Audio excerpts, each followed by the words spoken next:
She had the perfect life, the perfect husband, the perfect lie. Alicia Bellini stood in the hallway of her own home.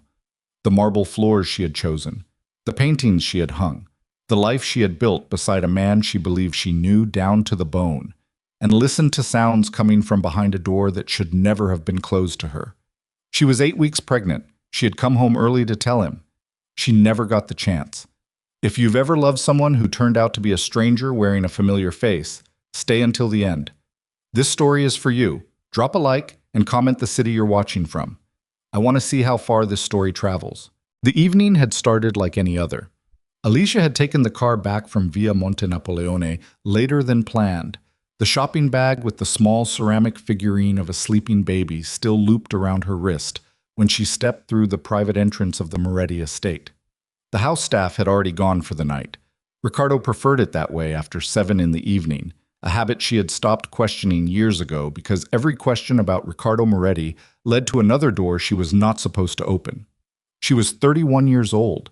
She had been married to him for 3 years, 4 months, and 11 days. She had counted the days once, the way people count things that matter, and then she had stopped counting because she had believed, truly, without reservation, that she would stop needing to measure time in their marriage and simply live inside it. The house was quiet in a way that felt textured, not empty. The kind of quiet that has a shape. Alicia set the bag on the entryway table and pressed her palm flat against her stomach, a gesture she had started doing without thinking about it, 3 days after the test came back positive. The life inside her was the size of a thumbnail and already the most real thing she had ever been responsible for. She had rehearsed what she would say to Ricardo no less than 40 times since Tuesday. She had tried clinical and matter-of-fact. She had tried soft and close and slow. She had tried starting with his name and letting the news follow naturally. Every version ended the same way. His hands on her face, the way he looked at her when something genuinely moved him, that rare, unguarded expression she had spent 3 years trying to earn. She was still holding the shape of that moment in her mind when she reached the top of the stairs. The bedroom door was not fully closed. A thin line of warm amber light bled out from the gap, and Alicia almost kept walking, almost turned toward the guest bathroom to wash her hands and give him a moment, because Ricardo was particular about interruptions when he was on private calls. Then she heard it. Not words.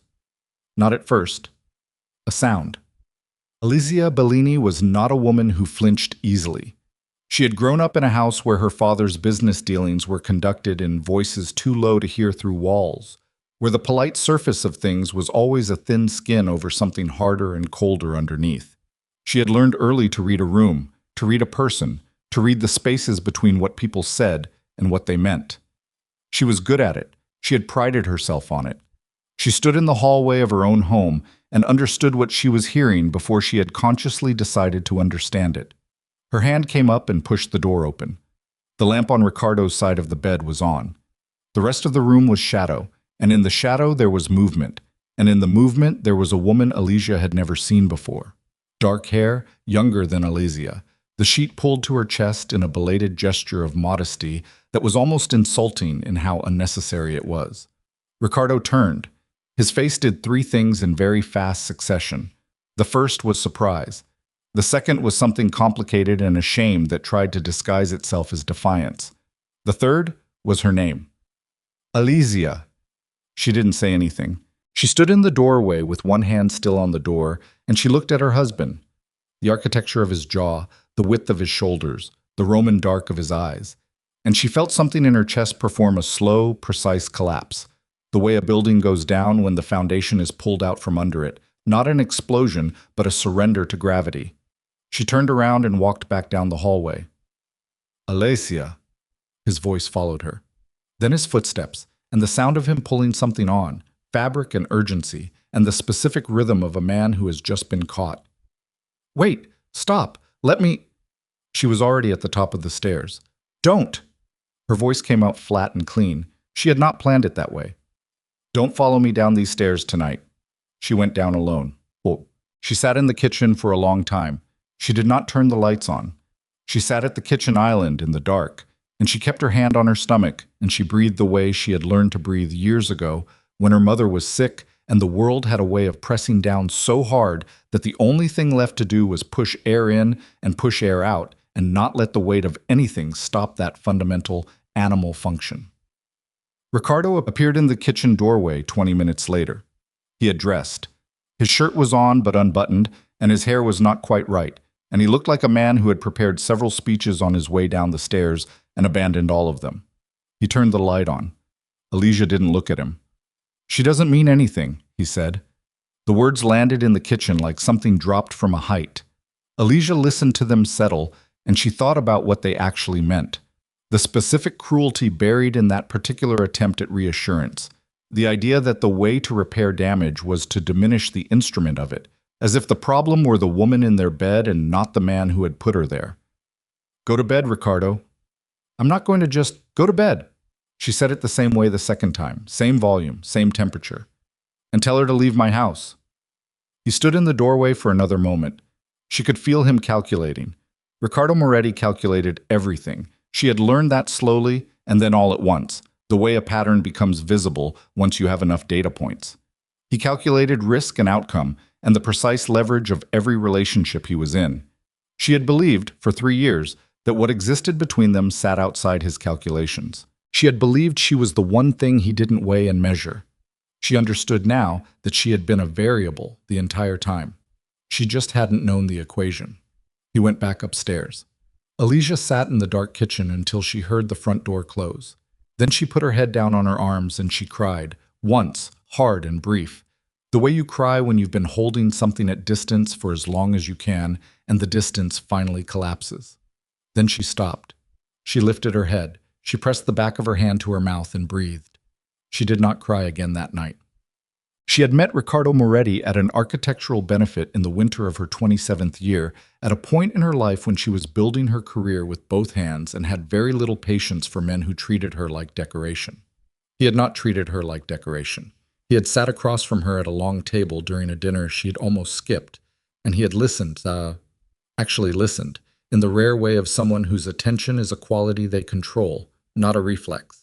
While she talked about load-bearing structures and the ethics of urban development in Milan's historic center, he had asked a single, precise question that demonstrated he had absorbed everything she said. She had been suspicious of him immediately, the way you are suspicious of anything that appears exactly when you needed it.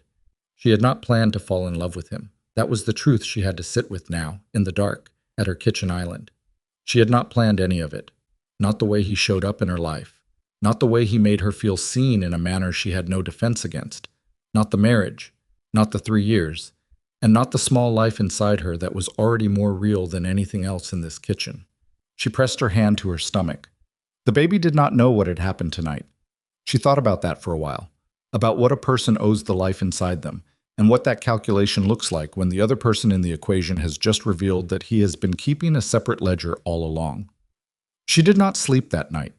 She sat in the kitchen until the blue pre-dawn light came through the windows, and she made a decision, slow, deliberate, the way she made every real decision, which was without drama and without room for revision. She was leaving. Ricardo came downstairs at 6 in the morning and found her at the table with her coffee and her phone and the name of a family lawyer she had never expected to need. He stopped when he saw her face and understood immediately, with the instinct of a man who read rooms professionally, that whatever conversation he had prepared for overnight was not the one he was walking into. "Sit down," she said. He sat. "I'm filing for divorce." She said it the way she said most important things. No preface, no softening. "I'm not going to discuss what happened last night.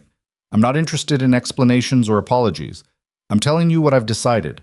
Ricardo's jaw tightened. His hands, flat on the table, went very still. "You're not going to end this marriage because of one, don't tell me what I'm going to do." Quiet, absolute. "Don't you dare tell me what I'm going to do." The silence between them had a weight to it that she had never felt before. 3 years of shared space and shared meals and shared nights, and the weight of this particular silence was new, a stranger in the room they had built together. "Alicia." His voice had changed, softened in a way that 6 hours ago would have moved her. "Whatever you're feeling right now, I understand it. I'm not asking you to excuse it, but don't make a decision tonight that you can't take back." She looked at him. at the careful architecture of his expression, the sincerity deployed like a tool, the emotion that was real enough but also, she understood now, managed. He had always been a man of managed emotions. She had read it as depth. She understood now that it was also control. I made the decision at about 2 in the morning, she said. I've had 4 hours to think about it. It's not a feeling. It's a conclusion. She stood up, took her coffee, and left him at the table. What Alicia did not tell Ricardo that morning, what she did not tell anyone for another 6 weeks, was that she was pregnant. She needed the time. She needed the space of those weeks to understand what that meant, not in the abstract, but in the specific texture of her daily life. What it meant to be carrying his child while simultaneously dismantling the life she had built with him. What it meant to love something that was half him. What it meant to be furious and protective and heartbroken all at once. 3 things with no resolution, 3 notes that did not form a chord. She moved into an apartment in the Brera neighborhood 10 days after filing the initial papers. Ricardo did not try to stop her from leaving the estate. He was smarter than that, and also she suspected the real reason, which was that a man who controlled his world through leverage understood that applying pressure to Alicia in the immediate aftermath of what had happened would cost him more than it gained. She hired Marco Vicetti, one of the 3 best family law attorneys in northern Italy, on the recommendation of a colleague who knew she needed someone who would not be intimidated by the Moretti name. Marco Vicetti had a reputation for being methodical, cold, and completely indifferent to the social weight of the people who sat across from him. He was 62, had been through 2 divorces himself, and did not offer sympathy as part of his professional service. Alicia liked him immediately. Your husband's legal team is going to argue for asset division based on the prenuptial structure, he told her at their first meeting, spreading the documents across a conference table with the efficiency of someone who had done this thousands of times. The Moretti estate, the business holdings, the international accounts, most of it is structured to be untouchable. But the Milan properties acquired during the marriage are a different situation. I'm not interested in money, Alicia said. Marco looked at her over his reading glasses. Everyone says that. I mean it. I'm not fighting this for assets. She paused, looked at the documents, made a decision. I'm pregnant, 8 weeks. He doesn't know yet. Marco set down his pen. This apparently was information that landed differently. How do you want to handle custody? He said after a moment. Carefully, she said, and with everything I have. She told Ricardo about the pregnancy through Marco in a formal letter at 10 weeks. She had considered telling him herself, had sat with her phone in her hand on more than one occasion, his number on the screen, and had decided each time that she was not yet ready to be in a room with his reaction. She needed the buffer of legal language. She needed the documentation of his response to be clean and on record. His response arrived through his own lawyer within 48 hours. Ricardo wanted a meeting, private, without lawyers. He was asking her. The letter used the word asking 3 times, which she suspected was deliberate, to give him an hour. She refused. He asked again 2 weeks later. Different framing, the same request. She refused again. What she could not refuse, and did not try to, was the world outside these careful legal exchanges. The world that knew both their names, that watched the Moretti marriage with the specific appetite that attached itself to the powerful and the beautiful, that now smelled blood in the water. Asha. It was a Tuesday in her 14th week when Alicia discovered the second thing. She had hired a private investigator 6 weeks into the divorce proceedings.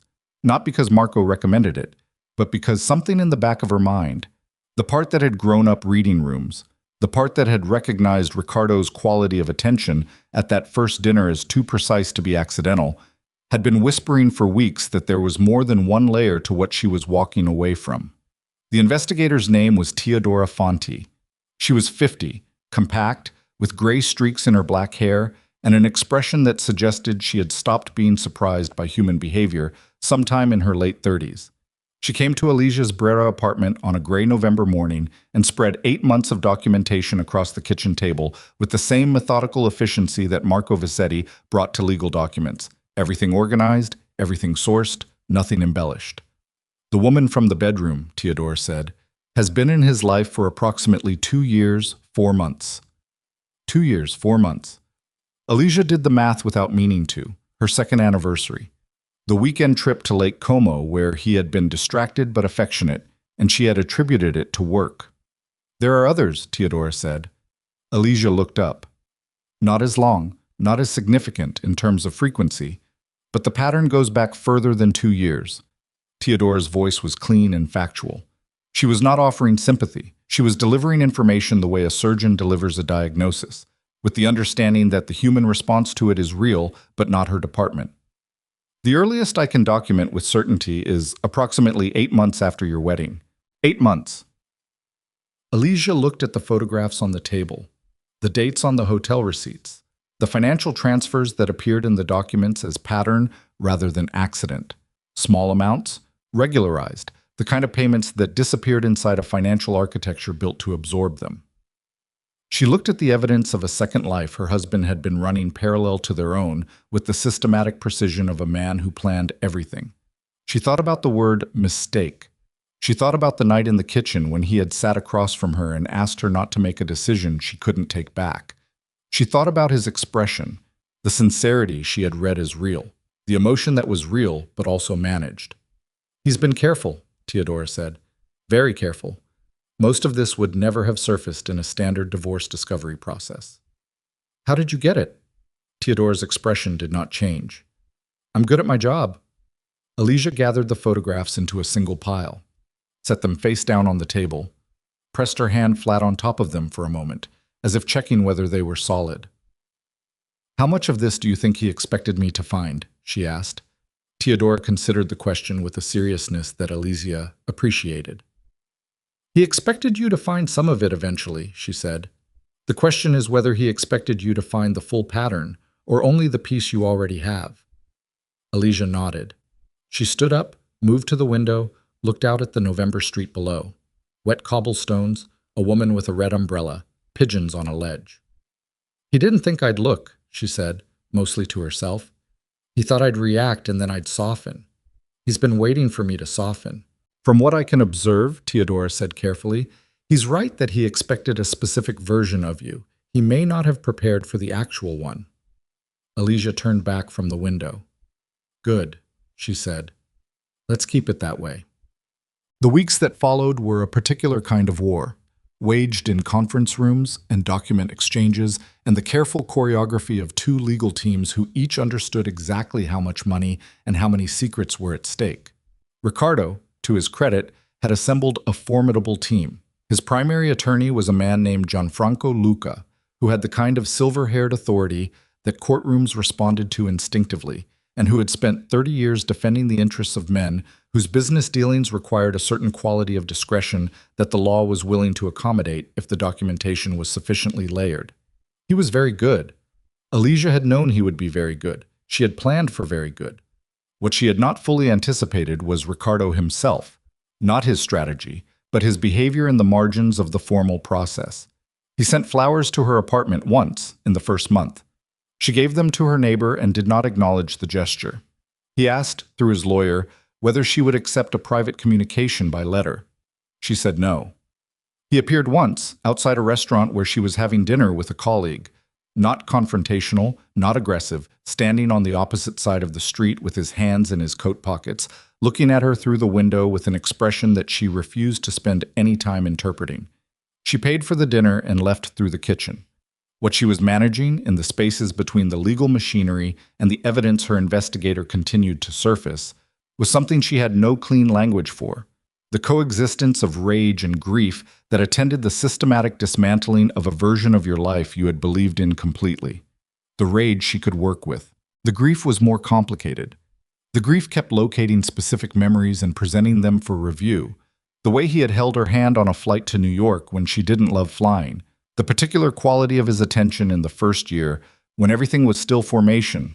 The 3 words he said only when he was half asleep, as if his defenses only dropped in the hour before full consciousness. She was grieving a man who had never entirely existed. That was the specific horror of it. Not that she had loved someone and lost them, but that the person she had loved was always partially a construction, and she had not known enough to see the scaffolding. The pregnancy kept her from the edge of it. The physical fact of her body doing this enormous, ordinary thing, the nausea that came in waves in the first trimester, the strange fatigue that sat behind her eyes, The first appointment when the ultrasound technician showed her the heartbeat on the screen, and Alicia had to breathe through her nose very deliberately until the moment passed. All of it pulled her back into the present tense with a force that nothing else could have managed. She was going to have a daughter. She had learned this at 19 weeks, on a Thursday afternoon, alone in the clinic because she had not wanted company for this particular information. She had driven home afterward through Milan traffic with the image from the screen still clear in her mind, the curved spine, the closed fist, the rapid flicker of a heartbeat. And she had said to the empty car, Juliana. She had not known she was going to use that name until it came out of her mouth. It was in the 21st week that the third layer surfaced. Teodora called at 8 in the morning with a formality in her voice that Alicia had learned to read as the marker of something significant. There's something I need to show you in person, Teodora said. Not on the phone. Today, if you can. She came to the Brera apartment at noon. She had a folder with her that was thicker than the previous ones. What she spread on the table this time was not hotel receipts and photographs. It was financial documentation, company structures, shell entities, international transfer records, layered in a way that required Teodora to walk Alicia through it methodically, page by page, before the full shape of it became visible. Riccardo Moretti's official holdings were significant but known.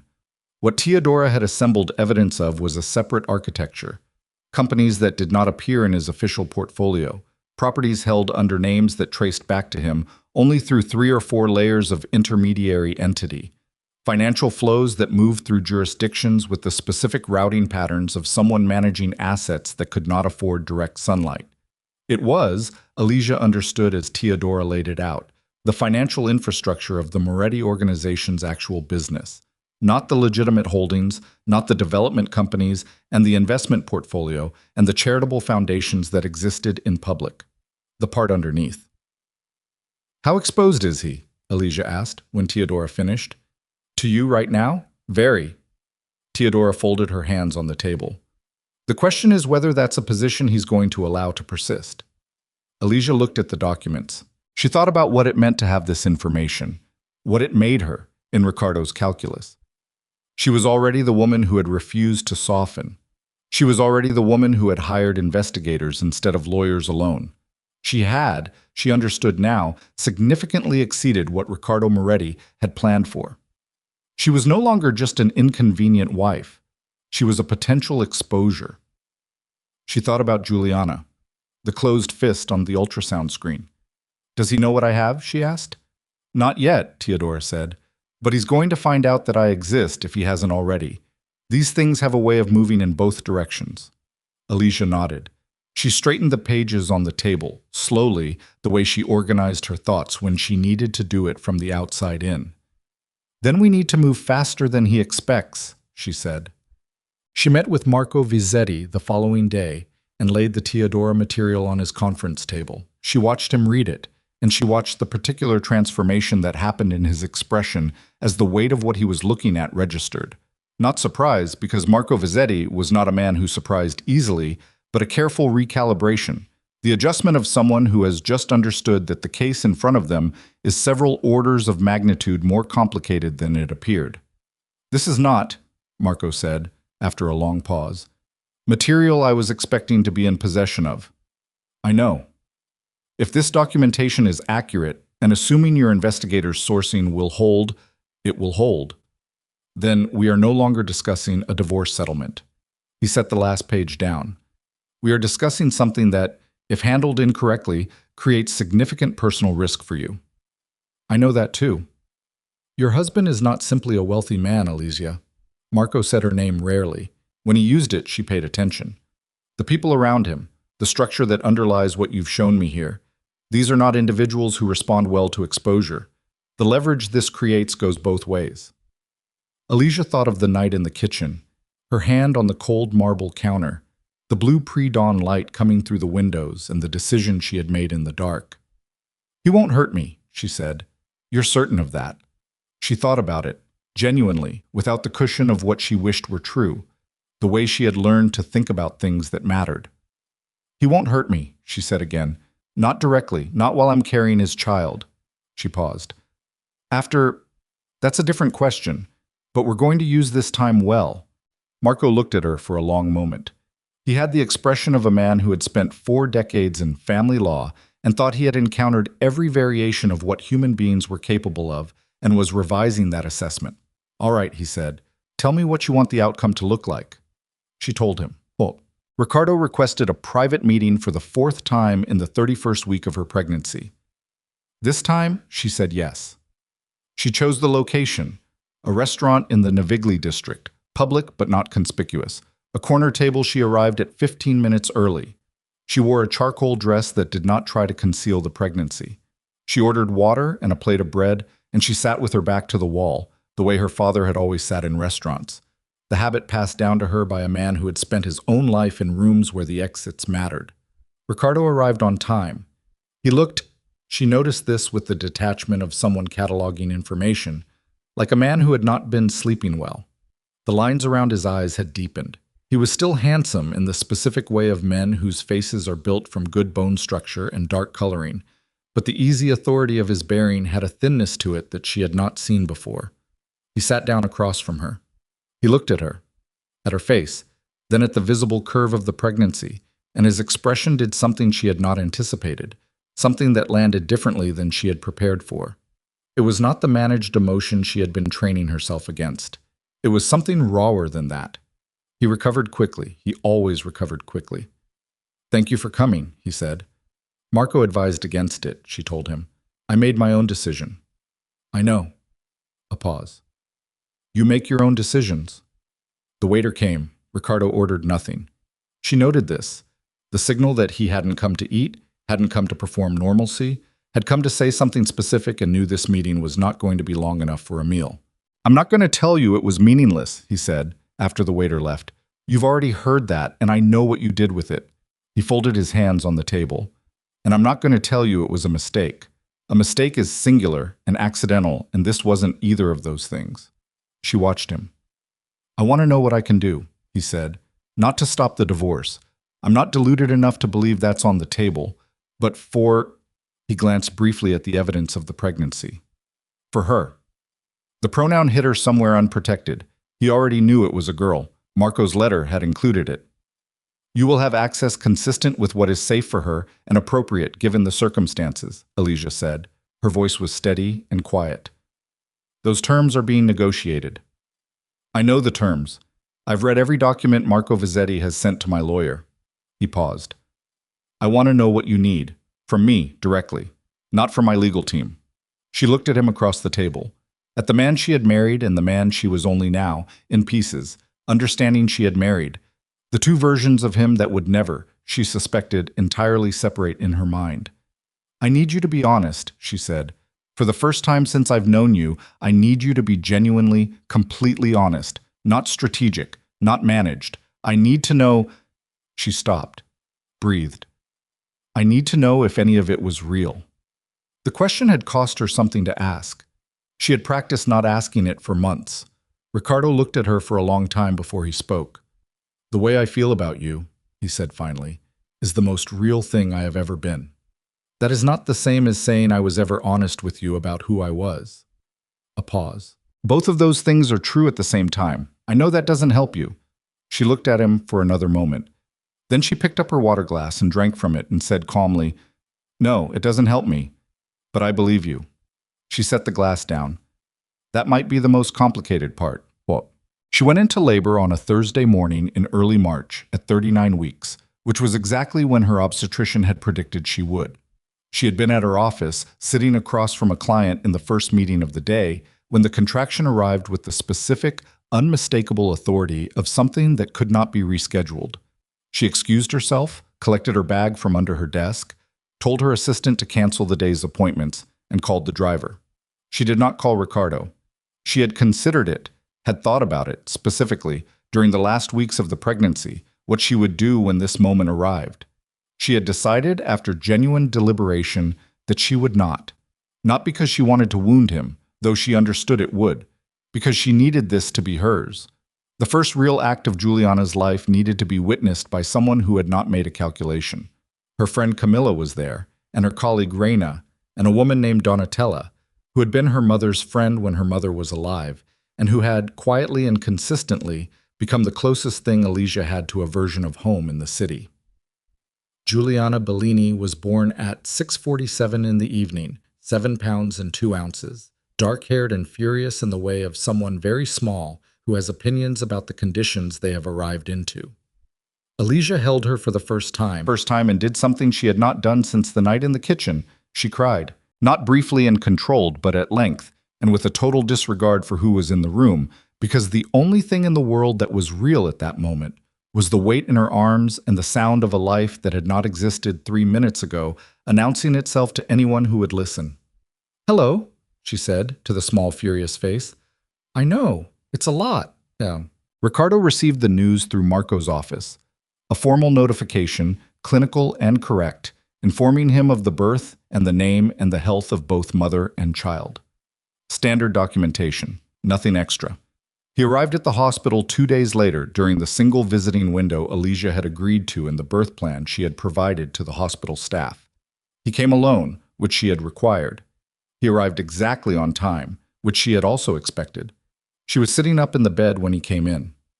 Giuliana was asleep in the bassinet beside her. Ricardo stopped just inside the door. His eyes went to the bassinet before they went to Alicia, and something happened in his face that she had never seen before. A complete and total dissolution of the management, the calculation, the controlled presentation of self that had been as natural to him as breathing for as long as she had known him. He was not pretending. She watched him cross the room and stand over the bassinet and look down at his daughter for the first time, and she saw a man she had not known existed, broken open in the specific way that only entirely unexpected love can break a person open, not through force, but through irreversibility. He did not speak for a long time. When he finally looked at Alicia, his eyes were red. "I know," he said, and his voice was not its usual register, "that I am not the person who deserves to be in this room right now."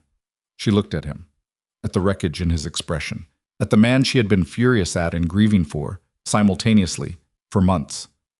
"No," she said. "You're not." A pause. "But she deserves to know her father, so sit down, Ricardo. And don't say anything else tonight that you're going to need to walk back later." He pulled the chair to the side of the bassinet, sat down, and didn't say anything at all. He stayed for 2 hours. He watched Giuliana sleep. When she woke toward the end of the visit and cried, he stood and looked at Alicia, and she nodded, and he reached into the bassinet and picked his daughter up for the first time. Awkwardly, too carefully, with the hands of a man who had managed empires and not known until this moment that he had never held anything he was actually afraid of dropping. Giuliana cried for approximately 30 seconds and then stopped. "Okay," Ricardo said, to no one in particular. His voice was unsteady. "Okay." Alicia watched him stand there holding his daughter with the careful terror of the genuinely transformed, and she felt something she did not have a name for. Not forgiveness, not softening, not the beginning of a road back to where they had been. Something older and quieter than any of those things. The recognition that the story was not yet finished, and that she was not yet certain what kind of story it was going to turn out to be. She was still furious at him. She was still dismantling the life they had built. The documents on Marco Vassetti's desk were not going anywhere, and the information in Teodora Fanti's files was not going to become less true because Riccardo Moretti was standing in a hospital room looking at his daughter, like a man who had just discovered the dimension of what he had nearly destroyed. But something was different, and the something that was different frightened her more, in its way, than all the rest of it. 3 days later, when Alicia and Giuliana were discharged from the hospital, she found an unmarked envelope on the passenger seat of her car. Inside it was a single page in Ricardo's handwriting. No explanation of how it got there. No signature. 11 lines. She read it once, in the parking structure, with Giuliana asleep in the car seat. Then she folded it and put it in her coat pocket. She started the car and pulled out into the street, and she was 2 blocks from the hospital when her phone rang. A number she didn't recognize, but the area code was one she had seen before in the documents Teodora Fanti had spread across her kitchen table. She picked up. The voice on the other end was male, unhurried, and completely unfamiliar.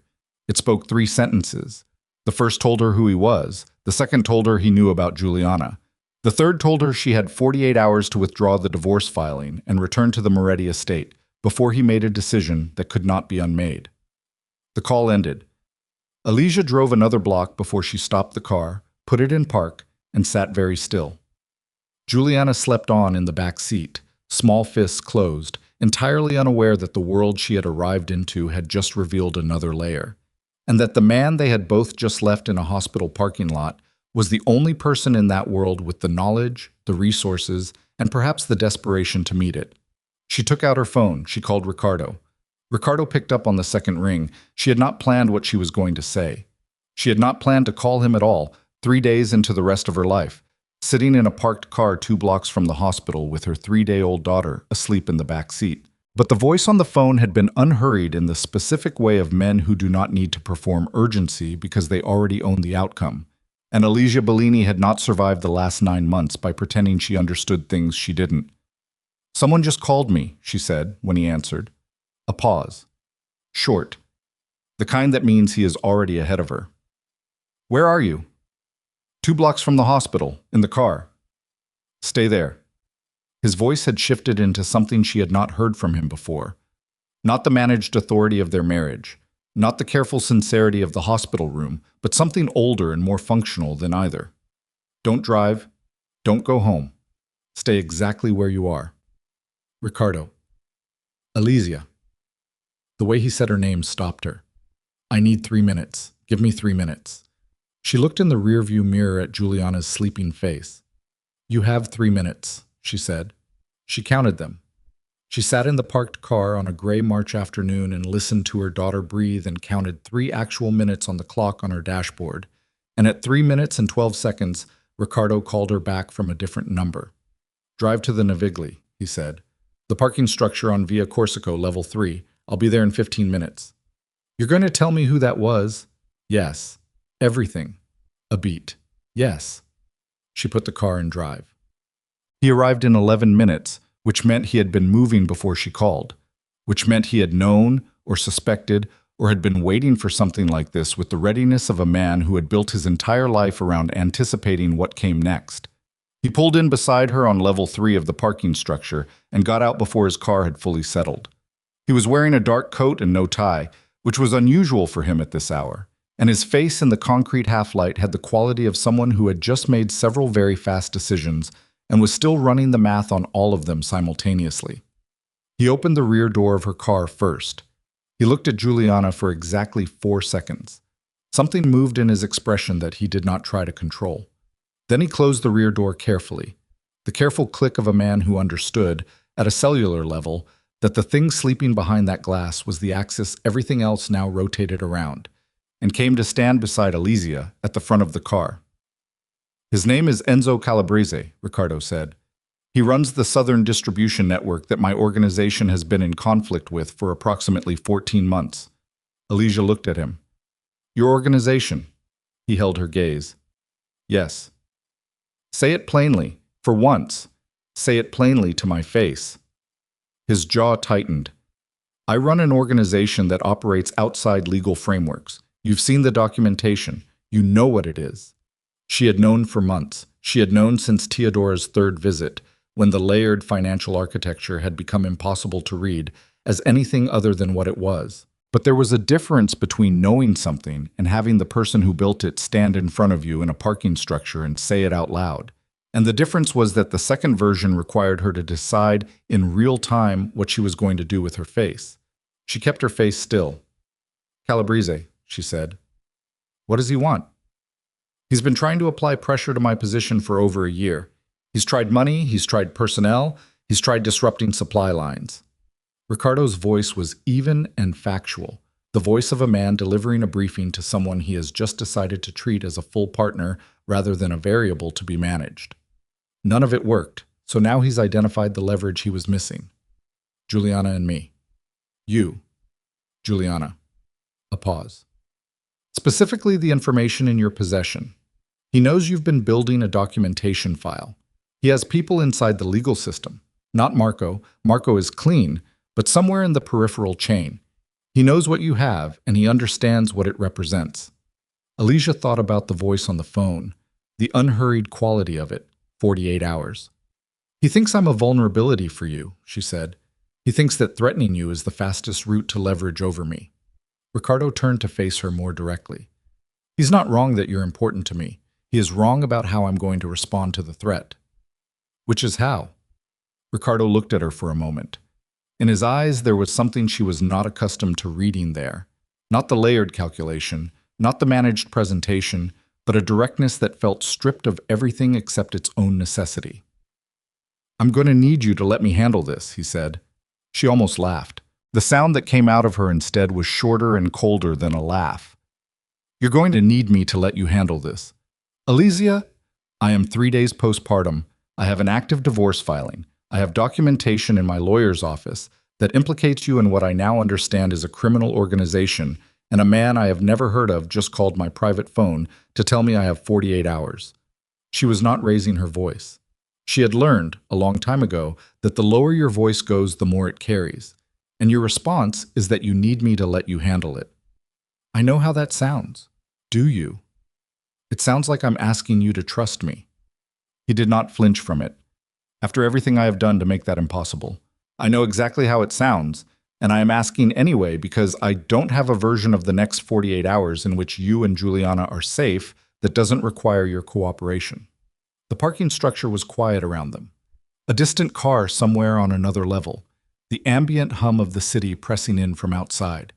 Alicia looked at the man in front of her, the husband she was divorcing, the father of the child asleep in her back seat, the man who had run a double life for years with the precision of a professional liar, and who was now standing in a concrete structure on a gray afternoon, asking her to trust him because the architecture of his other world had just reached through the wall and put its hands on her. Tell me the plan, she said. I need you to move. Not to the estate, somewhere he won't immediately look. I have a property in Como that isn't connected to my official holdings. You and Juliana, 2 or 3 of my people for security, and Marco to ensure the legal position doesn't shift while we're moving. How long? A week, possibly less. And in that week, I deal with Calabrese. She studied him. Deal with. What does that mean? It means I remove the threat. His voice did not change. Completely and permanently. The silence between them had a density to it. I'm not going to ask you to be more specific, she said after a moment. I know. But I need you to understand something. She turned to face him fully. If anything happens to Juliana, if this plan of yours exposes her to even a fraction of a second of actual danger, there is no version of the future where you are in her life. None. Not supervised, not monitored, not 1 hour per month with a lawyer present. Nothing. I understand. I need to hear you say it differently than that. He looked at her. His hands at his sides were very still. Nothing in the world matters more to me than her safety, he said. Not the organization, not Calabrese, not my position, not whatever is left of what exists between us. He paused. Not my own life. She heard it. She weighed it against everything she knew about who he was and how he had operated for the 3 years she had believed she knew him. I want Marco informed before I go anywhere, she said. Full disclosure. And I want his agreement that the legal position is protected regardless of what happens this week. Done. I want to be the one who talks to him, tonight, before we move. I'll arrange it. And Ricardo, she said his name in a particular register, the one she used when the thing she was about to say was not a negotiating position, but a line.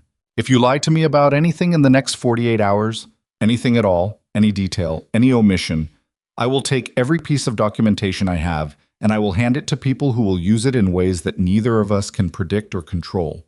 Do you understand me? He held her gaze. Yes. Then call your people. We're moving tonight.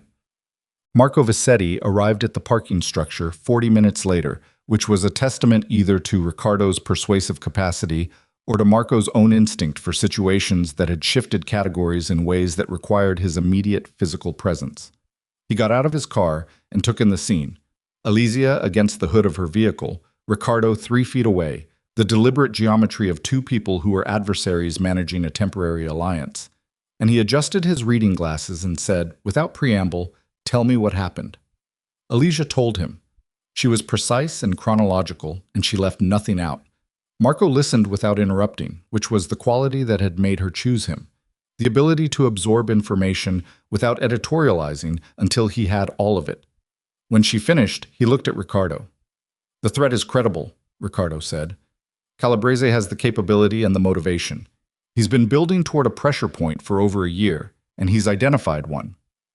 You're asking me, Marco said, to advise my client to place herself in the care and protection of the person she is currently divorcing, while pausing legal proceedings during a period of personal threat, under the theory that the source of the threat is external to the marriage.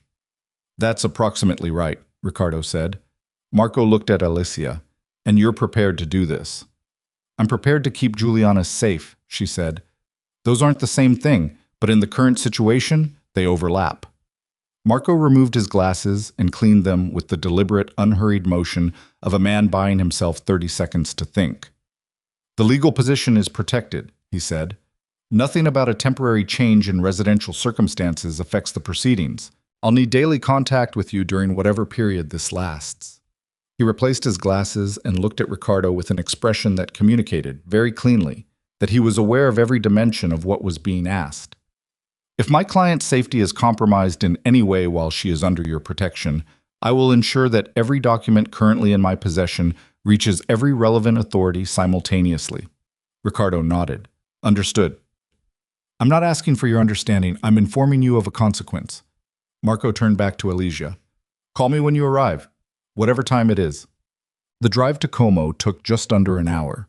Alicia followed Ricardo's car with one of his people driving her, a woman in her 40s named Sarah, quiet and competent, who handled the car with the specific economy of someone for whom driving was a tactical skill rather than a daily habit.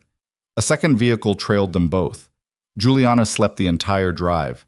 Alicia watched the city give way to the suburbs, and the suburbs give way to the lake road, and she sat in the back seat next to her daughter and thought about the 11 lines Ricardo had written in the hospital parking structure. She had not been able to throw them away, had not tried to, which was its own kind of information. She had folded them into her coat pocket, and they were there now, between her and whatever came next, taking up no space and all the space.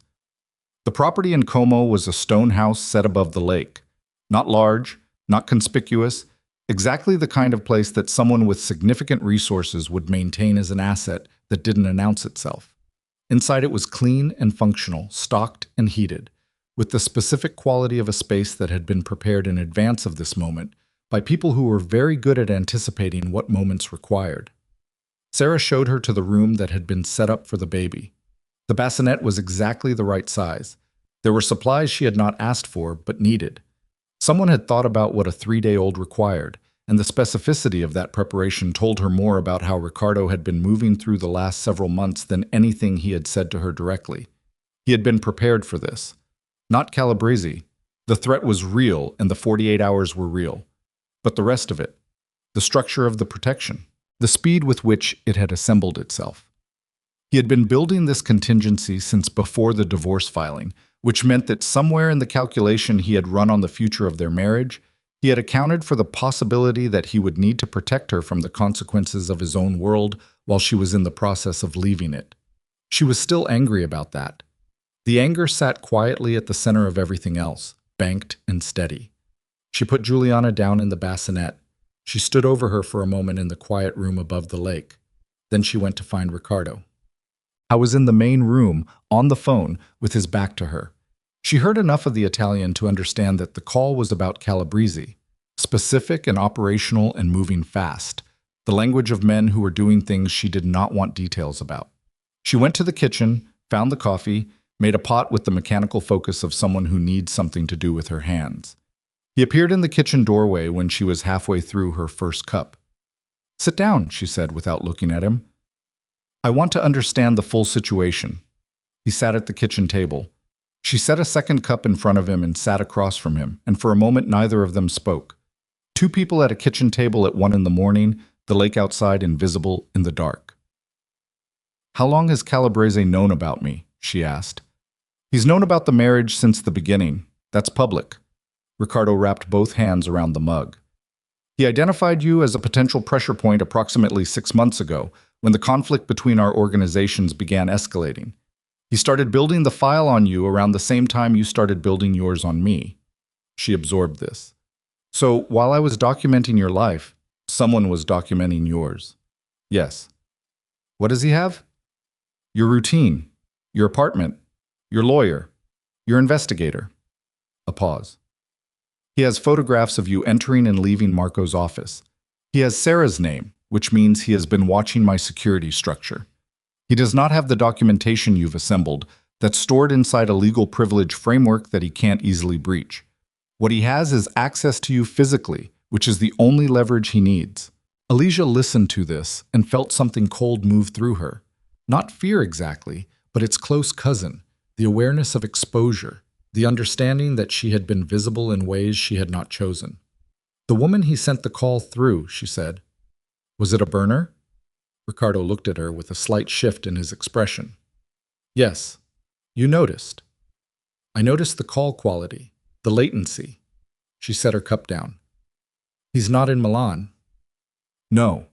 He's been running this remotely for the last month. He's not personally exposed, which is deliberate. It means the threat is designed to be deniable.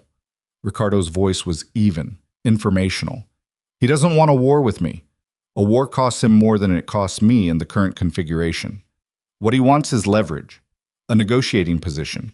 You and the documentation are the instrument of that position. So if I withdrew the divorce filing, he'd have a reason to believe the documentation might disappear, which buys him a seat at a table he currently can't get to. Ricardo paused. He's not going to get it, but that's the calculation he's running. Alicia looked at the man across from her, at the dark circles under his eyes and the controlled steadiness of someone managing multiple crises simultaneously. At the hands around the coffee mug, the same hands that had picked up Juliana in the hospital room with the terror of the untrained. I need to ask you something, she said, and I need you to answer it the way you answered me in the restaurant, not the way you've been answering things for 3 years. He waited. The betrayal, the other women. She watched his face. Was any part of that strategic? Was I... She stopped, breathed once through her nose. Was the marriage itself a calculation? The silence lasted long enough that she had time to understand she was genuinely afraid of the answer. No, he said. The marriage was not a calculation. You were never a variable. He held her gaze without moving. The rest of it, the women, the years of it, that was a failure that belongs entirely to who I was before I understood what it meant to have something worth protecting. I am not going to dress it up in language that makes it easier to hear.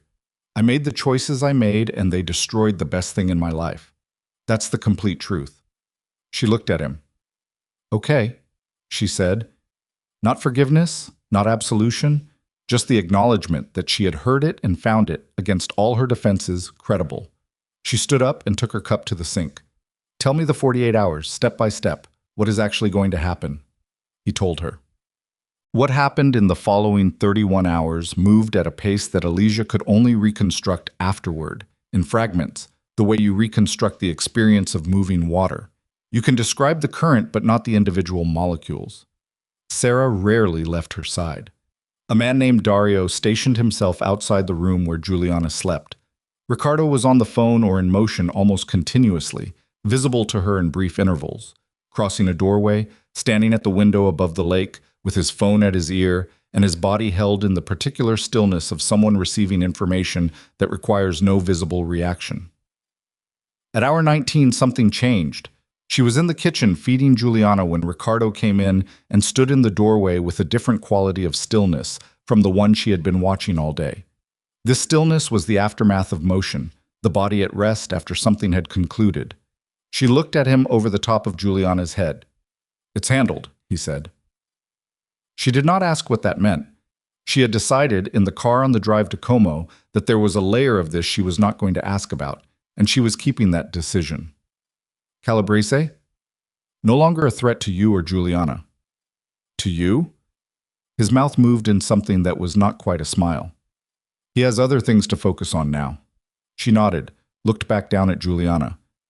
We can go back to Milan tomorrow, he said, if you want to. I want to. She paused.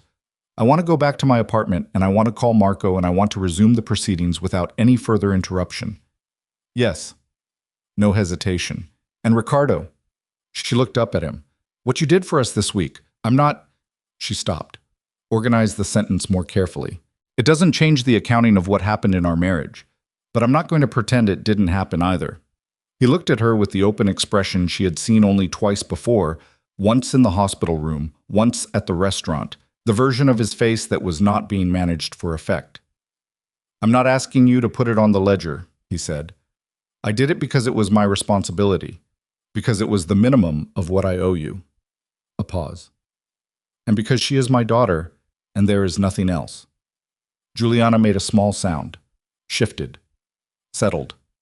They stood in the kitchen above the lake in the almost quiet, and somewhere beneath the exhaustion and the anger and the complicated grief of everything that had come apart between them, Alicia felt the first movement of something she could not yet name.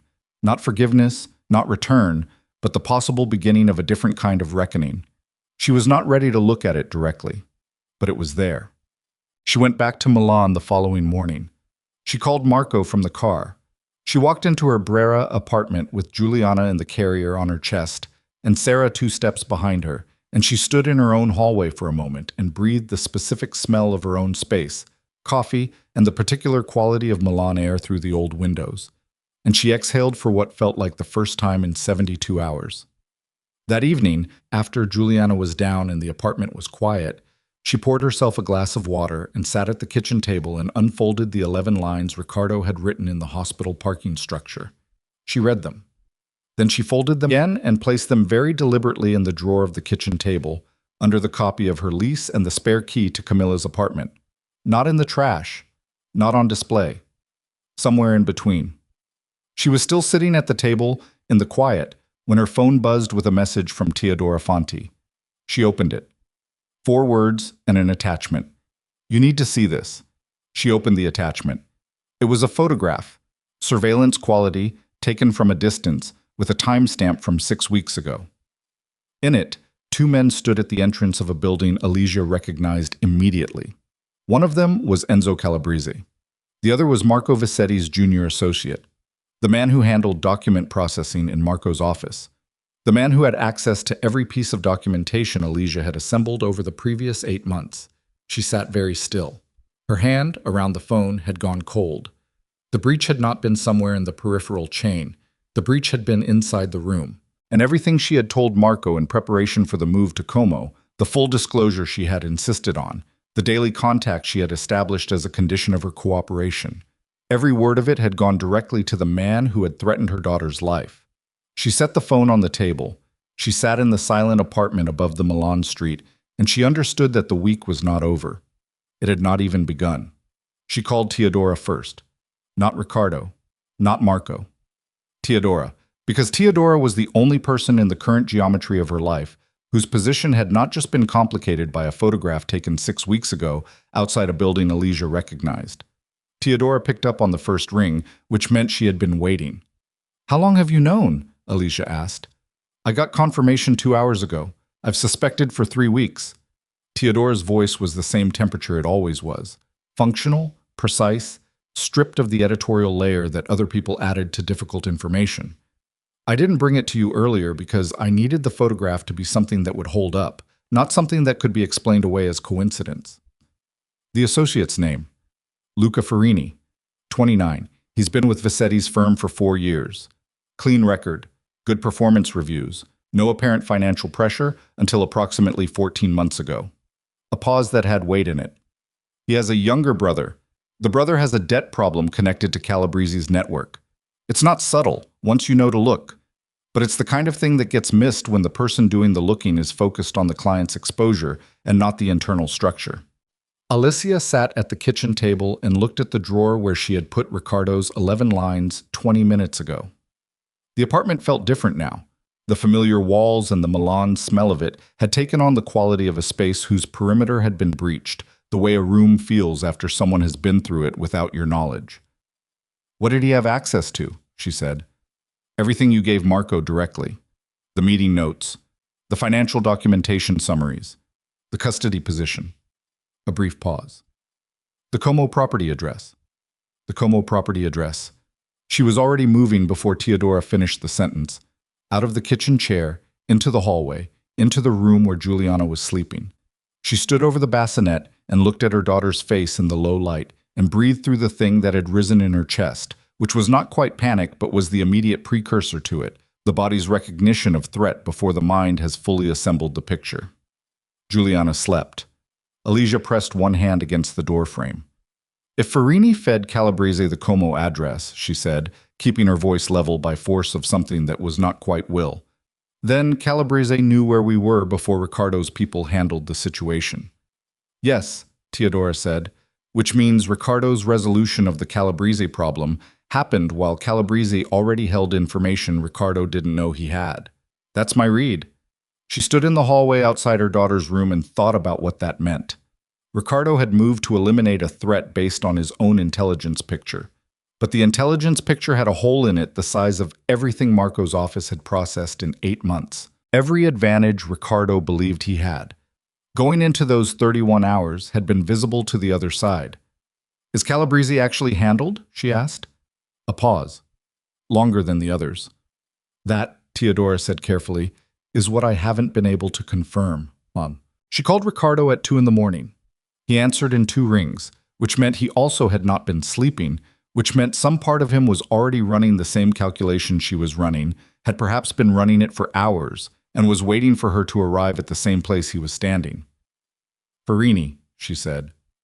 Silence. 3 full seconds of it. When did you find out? He said. Tonight, Teodora. She was standing at the window of her kitchen, looking down at the empty Milan street. When did you find out? Another pause. Shorter. 4 hours ago. 4 hours. He had known for 4 hours and had not called her. Ricardo? I know. You knew there was a breach in my legal team, and you didn't. I was trying to understand the full extent of it before I came to you with incomplete information. His voice was controlled, but there was something underneath it that she had not heard before. A tension that was not the managed kind, not the kind he deployed for effect. I did not want to alarm you without knowing what I was telling you. You don't get to make that decision for me. The words came out cold and flat. That is exactly the kind of decision you have been making for me for 3 years, and I am done with it. You do not get to decide what I can handle, and when I receive information that concerns my daughter's safety. Do you understand me? The silence on the line had a different quality from the silence in the parking structure, from the silence in the kitchen in Como. This one had the quality of a man encountering something he cannot argue with because it is completely correct. Yes, he said. You're right. I'm sorry. She had not expected the apology to land. It did anyway, which she resented on a secondary level. What is the full extent of it? She said. Farini was feeding Calabrese summaries of your documentation for approximately 7 months. Not originals. Marco's filing system doesn't allow associate-level access to originals, but substantive summaries. The custody position, the asset documentation, the financial structure I showed you. A pause. Calabrese knew what you had on me before he made the call to you. The threat wasn't improvised. It was the conclusion of a 7-month intelligence operation running inside your legal team. She absorbed this. And your resolution of Calabrese, she said, walk me through what actually happened. A longer pause this time, the kind that has a shape. My people applied significant pressure to Calabrese's northern operation, Ricardo said. Financial and logistical. We disrupted 3 distribution points and created a cascading problem in his supply chain that is going to take him months to repair. I believe that was sufficient to remove the immediate threat and shift the balance of leverage. You believed? Yes. Past tense. Yes. She waited. An hour ago, Ricardo said, Calabrese reached out to my primary contact with a message. He indicated that the pressure on his northern operation was expected. He indicated that he had prepared for it. A pause that cost him something. He said, his exact words, that he was not the kind of man who kept all his instruments in one location. Alicia's hand tightened on the phone. He has something else, she said. He has Farini. And through Farini, 7 months of your legal strategy. But the message implied something more specific than that. Ricardo's voice had gone to its lowest register. He said he looked forward to continuing the conversation at a time of his choosing. She stood at the kitchen window and looked at the street below and thought about what it meant to be in a war that the other side had been preparing for 7 months, while she had been building a divorce case and growing a child and believing that the worst of what had happened was already in the past. He's not done, she said. No. The 48 hours were not the ultimatum. They were the opening. That's what the message suggests. She turned away from the window, sat back down at the kitchen table, placed her hand flat on the surface in front of her. A grounding gesture, the same one her mother had used when she was working through something that required her whole mind. I need you to tell me something, she said, and I need the answer to be the truth regardless of what it costs you to say it. Ask. Is the documentation I have, the financial structure, the organization, all of it, is it sufficient to destroy you completely? If it went to the right people, with the right context and nothing was buried, is it enough? The pause this time was the longest of the night. Yes, he said, it's enough. Then Calabrese doesn't actually need me as leverage over you, she said. What he needs is the documentation itself. He wants the file, Ricardo, not as blackmail, as a weapon he can use independently, without needing to maintain a threat against me. If he has what I've assembled and adds it to what Farini gave him, he has a full picture of the Moretti organization's financial architecture, Ricardo said. The understanding in his voice had the quality of a man watching a wall come down, which he can use to dismantle us from the outside, or sell to our competitors, or hand to law enforcement in exchange for his own protection. He was never interested in leverage, she said. He was interested in the file. You were always the secondary target. I was the door. The silence this time was different from all the others. It was the silence of two people who have just understood simultaneously that the game they believed they were playing was not the game that was actually being played. Where is the documentation? Ricardo asked. His voice had an urgency that he was barely managing to keep functional. Copies in Marco's office, which is compromised. She was already thinking. Originals in a secondary location that Marco doesn't know about. Teodora has a third set in a location I chose. Teodora's location is safe? As far as I know, but as of tonight I don't know what I know. She pressed her fingers against the table. I need to move the originals. Tell me where they are. No. Immediate. Flat. A beat. Alesia. I am not telling you where the documents are. That is not mistrust. That is basic operational logic. The fewer people who know a location, the more secure it is. And right now I am the only person whose position is clean enough to hold that information. She paused. I will move them tomorrow morning, early, before Farini's working hours begin. I need you to arrange surveillance on Farini tonight without alerting him. That's already happening. And I need Marco to know about Farini. Not through me. I don't want to be the one to tell him. He needs to hear it from someone outside the situation, so his reaction is genuine and can be observed. A pause. You want to watch how Marco responds to the information. I want to know whether Marco knew. The sentence landed in the space between them, and neither of them addressed it directly for a moment. The possibility that the compromise went deeper than a junior associate with a brother's debt problem, that the breach had been not accidental infiltration, but deliberate construction from a higher floor. You think Marco could be involved, Ricardo said. I think I can't afford to assume he isn't.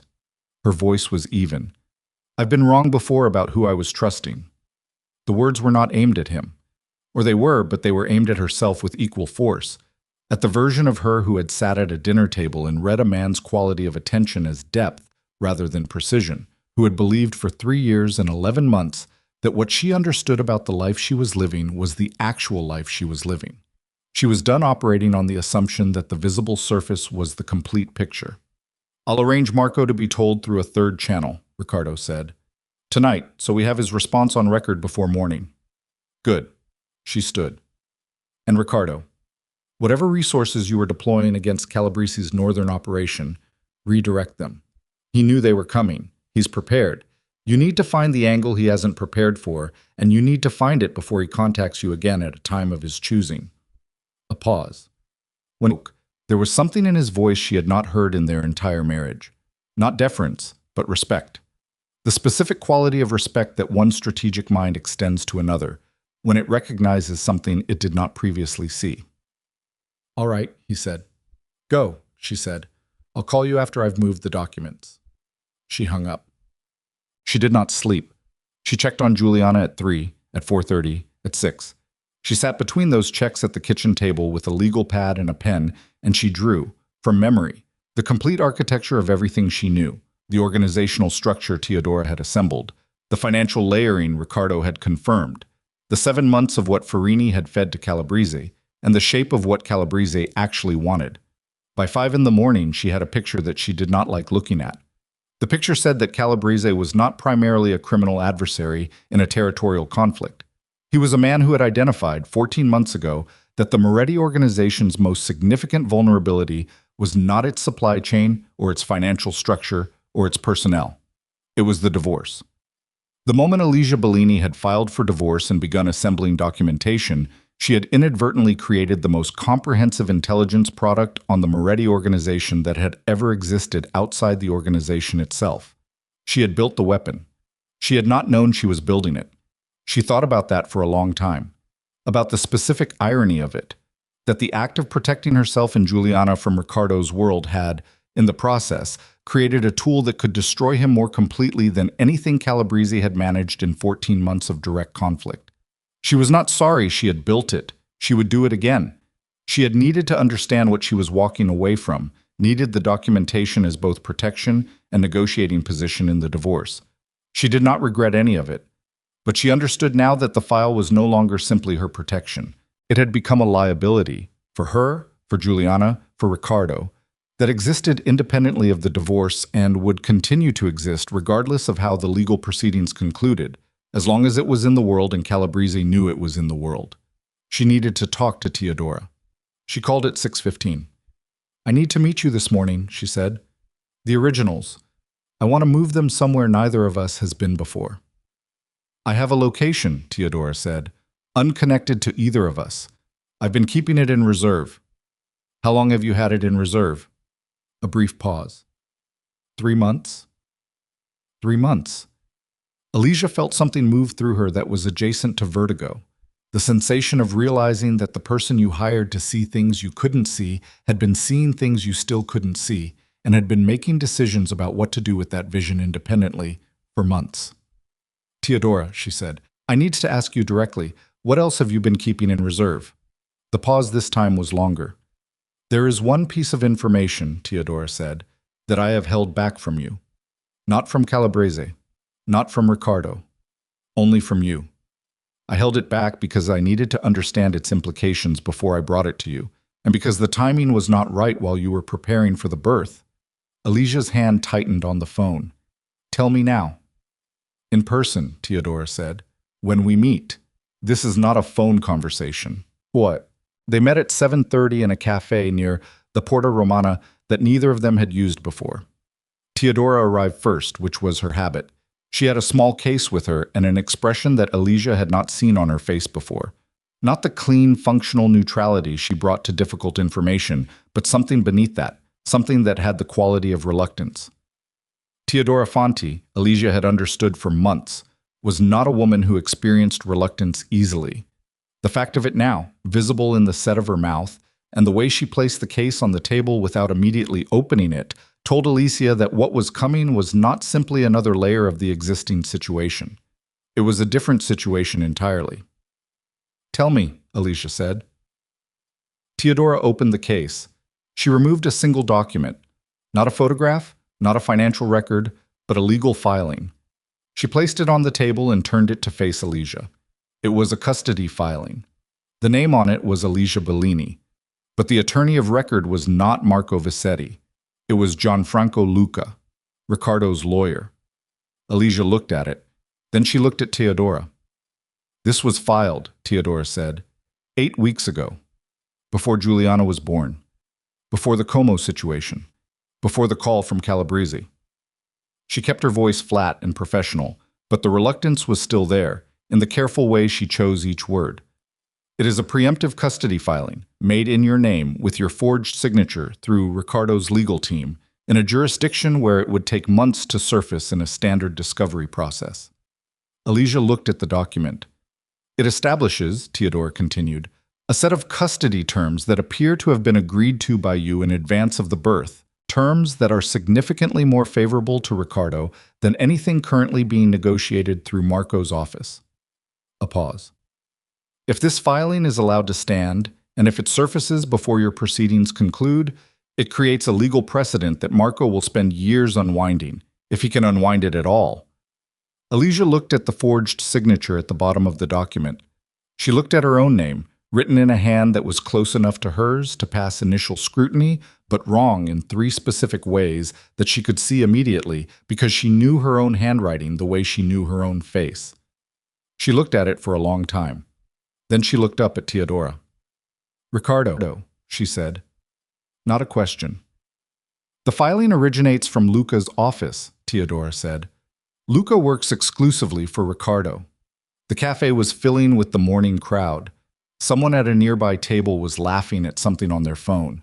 The coffee machine behind the counter made its specific industrial sound, steam, and pressure. The ordinary world continued in all directions, indifferent to the document on the table between them. Alicia thought about the parking structure, the hospital room, the kitchen in Como, the phone calls at 2 in the morning, the apology that had landed when she didn't expect it to, the 11 lines in her kitchen drawer. She thought about the voice that had said nothing in the world matters more to me than her safety, and the expression on his face that she had chosen to read as stripped of management, as the version of him that could not be performed. She thought about 3 years of marriage and 8 months of rebuilding herself from the inside out, and the 4 days in Como when she had let herself begin to consider the possible beginning of a different reckoning. She thought about her daughter's name, said to an empty car, and how it had felt like the first entirely clean thing she had done in longer than she could calculate. She sat with all of it for exactly as long as she could afford to. Then she folded the document, placed it in her bag, and said, "I need you to find me the best litigation attorney in Italy, not family law, criminal law. Someone who has spent their career in rooms where the other side has more power and has won anyway." Teodora nodded once. "And I need you to find out," Alicia said, her voice dropping to a register she had never used before. Not cold exactly, but precise in a way that left no room for temperature. Whether Ricardo knew about Farini. Not whether Luca knew. Whether Ricardo, specifically, was aware that my legal team had been breached while he was asking me to trust him. "And if he was," Teodora said. Alicia picked up her coffee, drank from it, set it down. "Then everything changes," she said. "Everything. The divorce, the custody, the documentation, the way I use what I have." She looked at Teodora directly. "I have spent 9 months trying to protect my daughter from the collateral damage of a world I was walking away from. If Ricardo knew, if the man who stood in my hospital room and held our daughter and told me nothing in the world mattered more than her safety was simultaneously running a legal operation against me using a forged signature, then I am not walking away from his world anymore."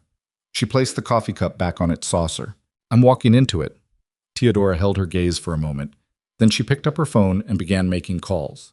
Alicia sat at the table in the ordinary morning cafe and looked at nothing in particular and understood that the woman who had walked down the hallway of her own home 9 months ago, away from a bedroom door that should never have been closed to her, had believed that the worst thing was already behind her.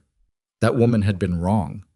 And the woman who replaced her was still being assembled, in this cafe, at this table, with a forged document in her bag and the sound of a city going about its business all around her. Assembled from fury and clarity and the specific, irreversible quality of a mother who has understood that the danger is not behind her. It is everywhere, and she is the only one in the room who knows the full shape of it. She had 47 minutes before Farini's working day began. She knew this because she had memorized the schedule Teodora had compiled on every person connected to Marco's office. Arrival times, coffee habits, the small architecture of daily routine that most people never imagined anyone was cataloging. 47 minutes before Luca Farini sat down at his desk and potentially understood that the photograph had surfaced, that the woman he had been feeding information about for 7 months was no longer operating in the dark. She used the time. She called Teodora from the street outside the cafe and gave her 3 instructions in sequence, fast and clean, the way she had learned to communicate when the window was narrow. Move the originals, secure the 3rd set in the reserve location, and find the answer to the question she had asked inside, whether Ricardo had known about the breach, before noon.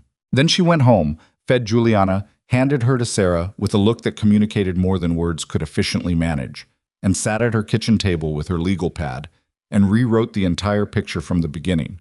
Not the picture she had been working from, the picture she had been avoiding, the picture where everything that had happened in the last 72 hours was not a series of independent crises, but a single, coordinated sequence, Calabresi's call, the resolution in Como, the discovery of Farini, the forged custody filing.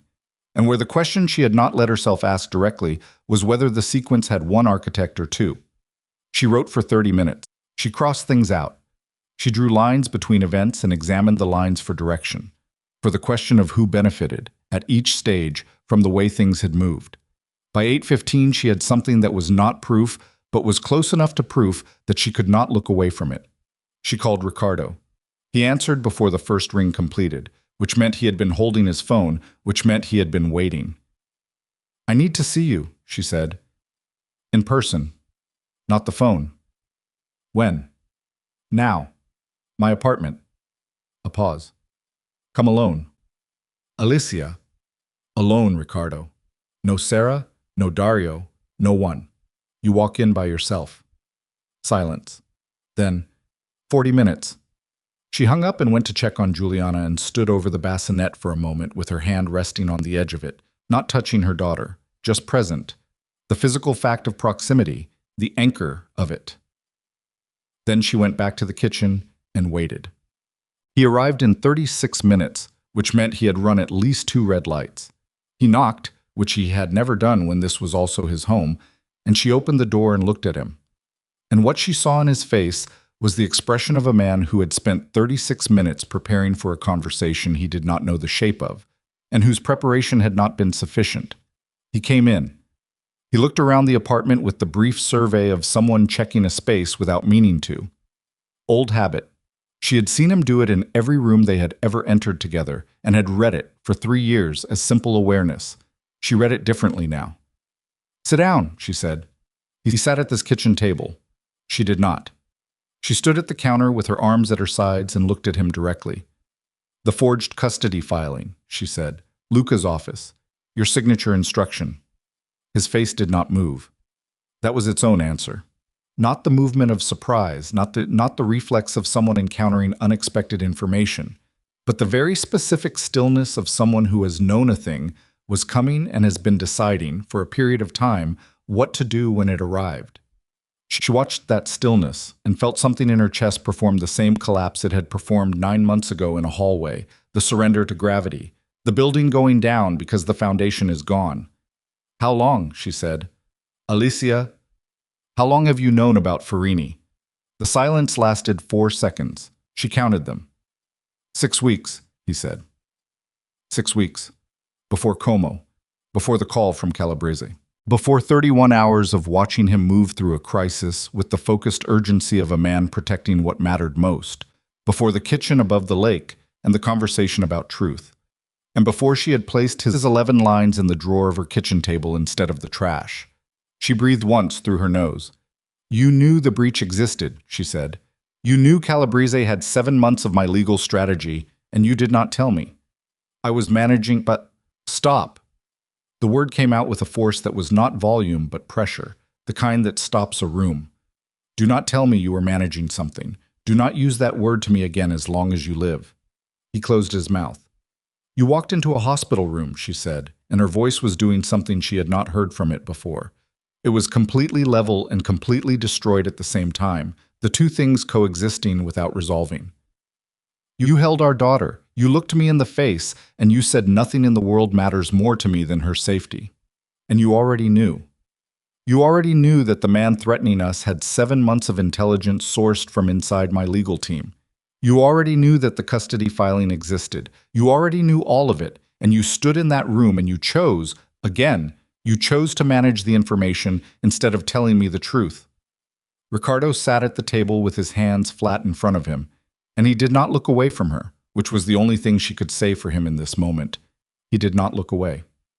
"The filing," he said. "I need you to understand what the filing was." "Tell me what it was." "It was insurance." His voice was quiet and even, and she hated how steady it was. "Not against you. Against the proceedings becoming a tool. Calabrese could use to access the documentation through the legal discovery process. If the custody terms were already established in a preliminary filing, it narrowed the window of what could be compelled in discovery." He paused. "Luca drafted it. It was a defensive instrument. With my forged signature." "Yes." So defensively, she said, you committed fraud. He didn't answer. There was no answer to that which was not an admission, and Riccardo Moretti had survived as long as he had by understanding when there were no exits. And Farini, she said, you knew 6 weeks ago. Why didn't you move against him immediately? Why let him continue feeding Calabrese my information for 6 more weeks? A pause. His hands tightened slightly on the table surface. Because a known breach is a controllable breach, he said. Because if I closed the channel, Calabrese would find another one, and I would lose visibility. I needed to control what moved through Farini. He looked at her. What Calabrese received in those 6 weeks was real in form, but managed in substance.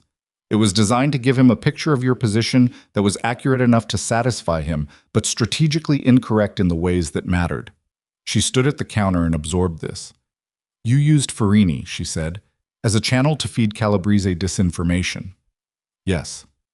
While Calabrese was using Farini as a channel to feed him my actual strategy for the previous 7 months. Yes. And in this 6-week period during which you were running a disinformation operation through my compromised legal team, she said. You did not think to inform me, the person whose legal team it was, whose name was on the documentation, whose daughter was the stated target of the threat. I thought, what did you think, Riccardo? Not a question. A demand. His jaw tightened. I thought I could resolve it before it required you to know. The words landed in the kitchen, and neither of them moved for a moment. Then Alicia pushed off the counter and walked to the kitchen table and placed both hands flat on it and leaned forward until she was close enough to his face that there was no version of looking away available to him. You thought you could resolve it, she said very quietly. The way you resolved the woman in our bedroom. The way you resolved 2 years of a parallel life. The way you have resolved every problem in your existence, by keeping me on the outside of it and delivering me the outcome after the fact, and asking me to accept the outcome as a form of care. She held his gaze. You have not changed. You have performed change. And I have been sitting here for 9 months watching the performance and beginning to believe the role was real. She straightened, stepped back. Get out of my apartment. He stood. The movement was slow, the movement of someone carrying weight that has just significantly increased. Alicia. His voice had broken its register. Not broken the way a weak thing breaks, but the way a controlled thing breaks when the control runs out. The filing can be withdrawn, today. Luca will file the withdrawal before close of business, and I will put it in writing that no further legal action of any kind will be taken without your explicit prior knowledge. He paused. I understand that this is not sufficient. I'm not offering it as sufficient. I'm offering it as the only thing I currently have the power to give you. She looked at him across the kitchen. And Calabrese, she said, the situation you told me was handled. Is it handled? His silence was its own answer. Then nothing is resolved, she said. The threat is still live, the breach was in my legal team for 7 months, and the person who was supposed to be managing the situation has been managing it the same way he manages everything, alone, without telling me, and incorrectly. She moved toward the hallway. Go handle it, correctly this time. And when it is genuinely finished, you can contact me through whatever lawyer you want to retain after you've fired Luca. We are done speaking directly. If you shut me out completely, I am Giuliana's mother. The words were iron. You do not get to use her as a reason I should keep talking to you. You had access to me. You had my trust, rebuilt from almost nothing, and you used it the same way you use everything, as a resource to be managed toward an outcome you determined without me. She stopped at the hallway entrance. I am done being an outcome you determine. He stood in her kitchen and looked at her, and for the first time in their entire acquaintance, she saw a man who had run out of moves. Not a man who was pretending to have run out of moves. Not a man performing the end of his resources as a way of generating sympathy, but a man who had genuinely arrived at the boundary of what his particular kind of intelligence was capable of, and found, on the other side of that boundary, only the consequences of what it had cost everyone around him. He left. She listened to the door close. Then she picked up her phone and called Teodora. Oh, I need the answer, she said. Now, not noon. Teodora's voice was careful. I have most of it. Give me what you have. Riccardo knew about Farini at 6 weeks, as you likely already know. The forged filing is confirmed. Luca's paralegal documented the instruction in an internal memo that Luca did not know was recorded. A pause. But there's a third piece. Alicia waited. Calabrese's original identification of you as a pressure point, Teodora said, 14 months ago. The targeting wasn't independent. He didn't discover you organically. Another pause, longer. He was pointed at you. The apartment was completely quiet around her. By whom? She said. The source is inside Ricardo's organization, a senior position. Someone who has been running a parallel relationship with Calabrese for at least 2 years. Teodora's voice dropped slightly. Someone who understood that a divorce proceeding and the documentation it would generate was the fastest route to a comprehensive intelligence product on the Moretti organization, someone who needed Calabrese to have that product. A source inside Ricardo's organization who wanted Calabrese to dismantle it, Alicia said. Or to use the threat of dismantling it as leverage for a reorganization, Teodora said. A power shift. Someone positioned to benefit from Ricardo's destabilization. Alicia sat down at the kitchen table. She looked at the legal pad in front of her, at the lines she had drawn between events, at the architecture she had assembled, at the picture she had been afraid to look at directly. She looked at it now. This person, she said. They engineered the entire sequence. Calabrese's approach, the breach in my legal team, the forged filing, the Como situation. The Como situation specifically, Teodora said. The property address was not taken from Farini's channel. It came from inside Ricardo's own security structure, someone who knew where he would take you before he decided to take you there. The cold that had moved through Alicia at the mention of Como in the parking structure came back now with its full weight. Who? She said. I need 2 more hours. You have one. She hung up and stood, and in the standing she made the decision she had been building toward since the cafe. The decision the woman in the hallway had not been capable of making because she had not yet understood the full shape of what she was inside. She was not going to wait for the information to come to her. She was not going to sit in her apartment and receive documentation and make calls and position herself legally and strategically at a safe distance from the thing that had been moving through her life for 14 months, like a current she had only just learned to see. She was going to find the source. She called a number she had never used before, a contact Teodora had given her 3 months ago, with the specific instruction that it was for situations where the standard options were not sufficient. The man who answered had a voice that sounded like gravel and patience, an old combination that communicated, without language, a long history of situations where the standard options had not been sufficient.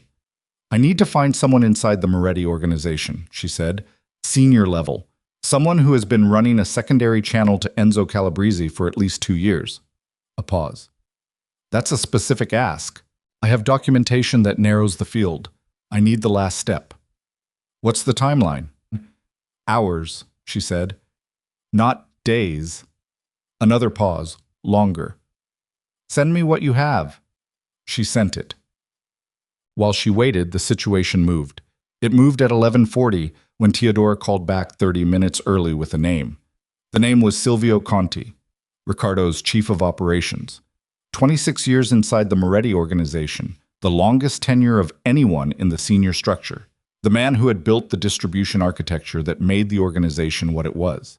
The man who had, according to Teodora's source inside Calabrese's network, been in quiet negotiation with Calabrese for 2 years about what a post-Ricardo Moretti organizational structure might look like and who would benefit from it. The man who had, 18 months ago, realized that Ricardo's marriage to Alicia Bellini and the specific quality of her professional skills, the documentation instinct, the architectural precision she brought to everything, the way she built cases, the way she designed buildings, load by load, structure first, made her, in the event of a divorce, the most dangerous individual in Ricardo's proximity, and who had, 14 months ago, made a single quiet introduction. Calabrese. Meet the architect's wife.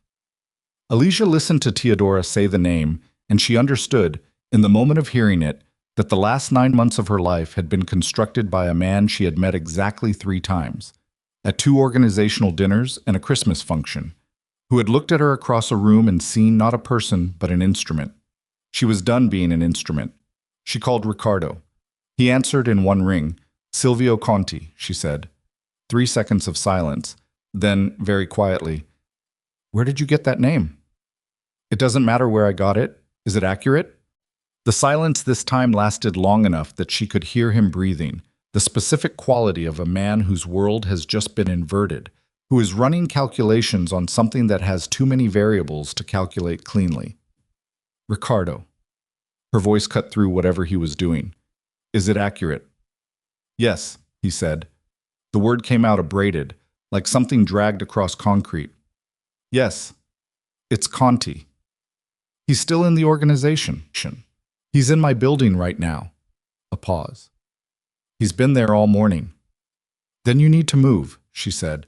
Right now, today. Not in 48 hours, not managed and careful and alone. Right now, while he doesn't know that I know, while the window is still open. If I move against Conti without sufficient preparation, Ricardo. She stood up from the table. Her voice had a clarity to it that she had never heard from herself before. Not the cold precision she used for legal negotiations or the flat authority she used when she needed to stop a room. Something older. Something that came from 9 months of being taken apart and reassembled and taken apart again, and having arrived, on the other side of all of it, at a woman she did not entirely recognize but was not afraid of. The man who pointed Calabrese at me is 40 feet from you. He has been running a dismantling operation against you for 2 years. He compromised your security structure, he gave Calabrese the Como address, and he has been positioning himself to take over what you've built, while you've been managing a divorce and a custody threat and a baby and every other crisis that he has been engineering around you for 14 months. She breathed. You are the most controlled man I have ever known. Stop being controlled. Go handle it.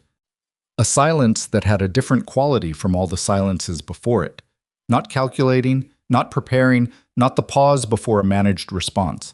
The silence of something that has been hit and felt it.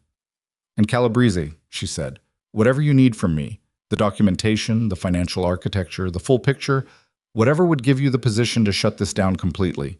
Tell me what you need and I'll get it to you before the end of the day.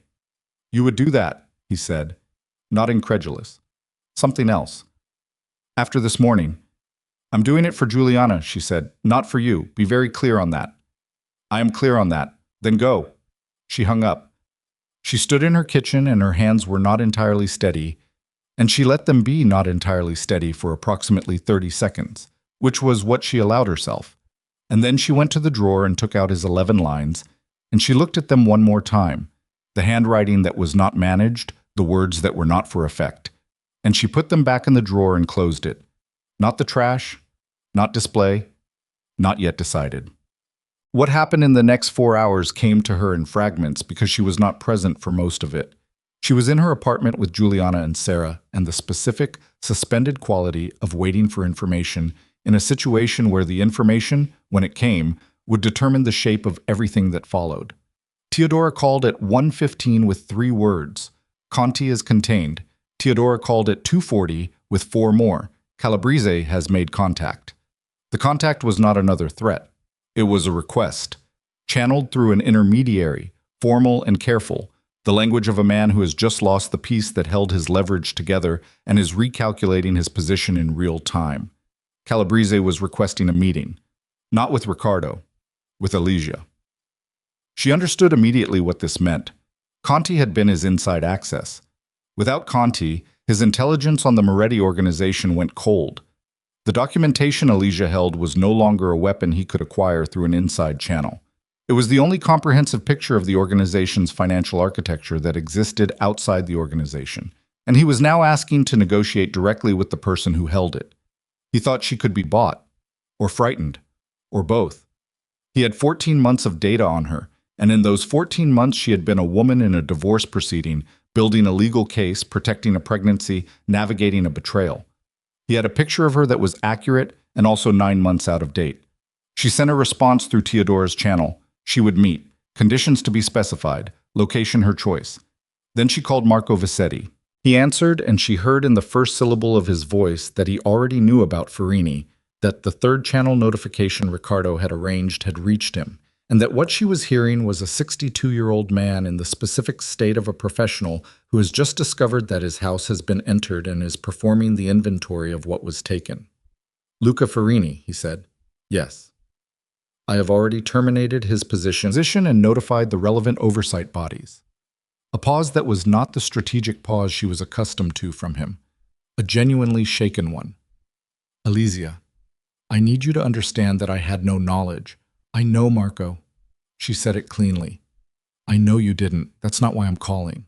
She paused. I need you to do something for me, something outside your standard practice. Tell me.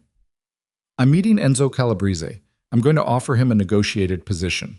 He walks away from Ricardo's organization permanently and completely. No further interference, no future leverage. And in exchange, the documentation I hold remains where it is, sealed. Not used against Ricardo, not sold, not given to anyone. She paused. But I need it witnessed. I need the agreement documented in a way that is outside standard legal channels, but holds. Marco was quiet for a moment. You're negotiating a criminal peace agreement. I'm protecting my daughter, she said. Call it what you need to. Another pause. What do you need from me? Be there, she said, as a witness. Nothing else. He agreed. The meeting was set for 6 p.m. at a private dining room above a restaurant in the port of Venezia that Alicia had chosen because she knew the owner, because the room had 2 exits, and because it had no connection to anyone in the current geometry of the situation. Not Ricardo, not Calabrese, not anyone who had been inside any version of this for 14 months. She arrived 20 minutes early. Sarah sat at a table in the restaurant below. Marco Vicetti arrived at 5:50 and sat in the corner of the private room with his reading glasses and a leather folder and the expression of a man who has decided, late in a long career, that some rooms require presence that cannot be fully explained by professional obligation. Calabrese arrived at 6 exactly. He was not what she had built in her mind from the voice on the phone. She had not built a face, had deliberately avoided the photograph Teodora had assembled, because she had not wanted to carry a preconception into this room.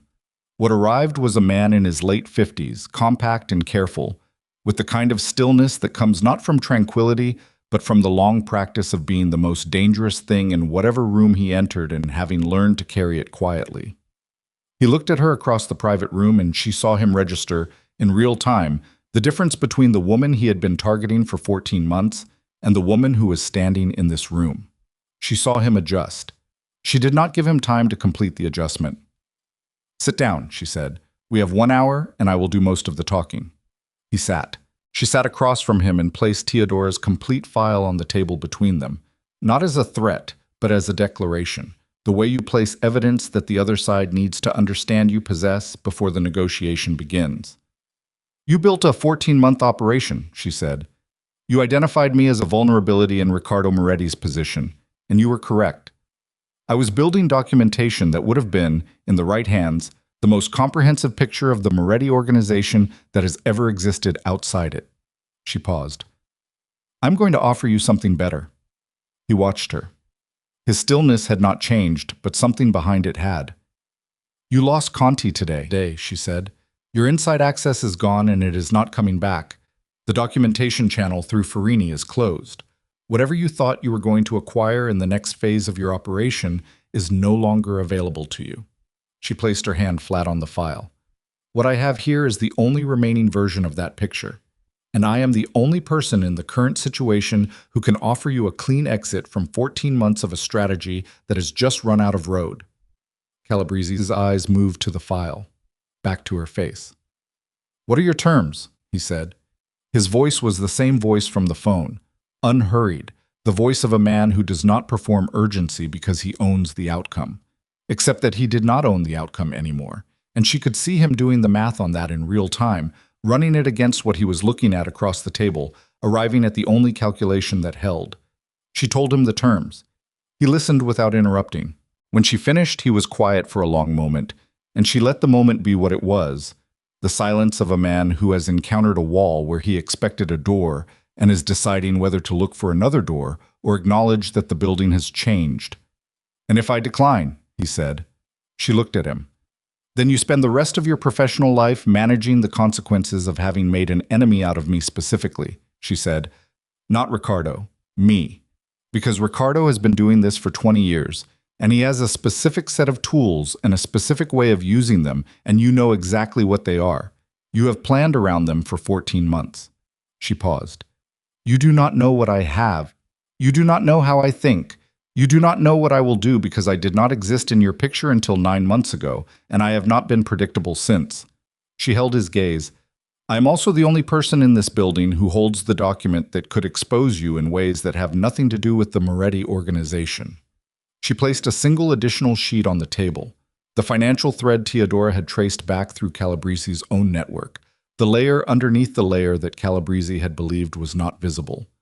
Take the exit I'm offering. It is the only one available.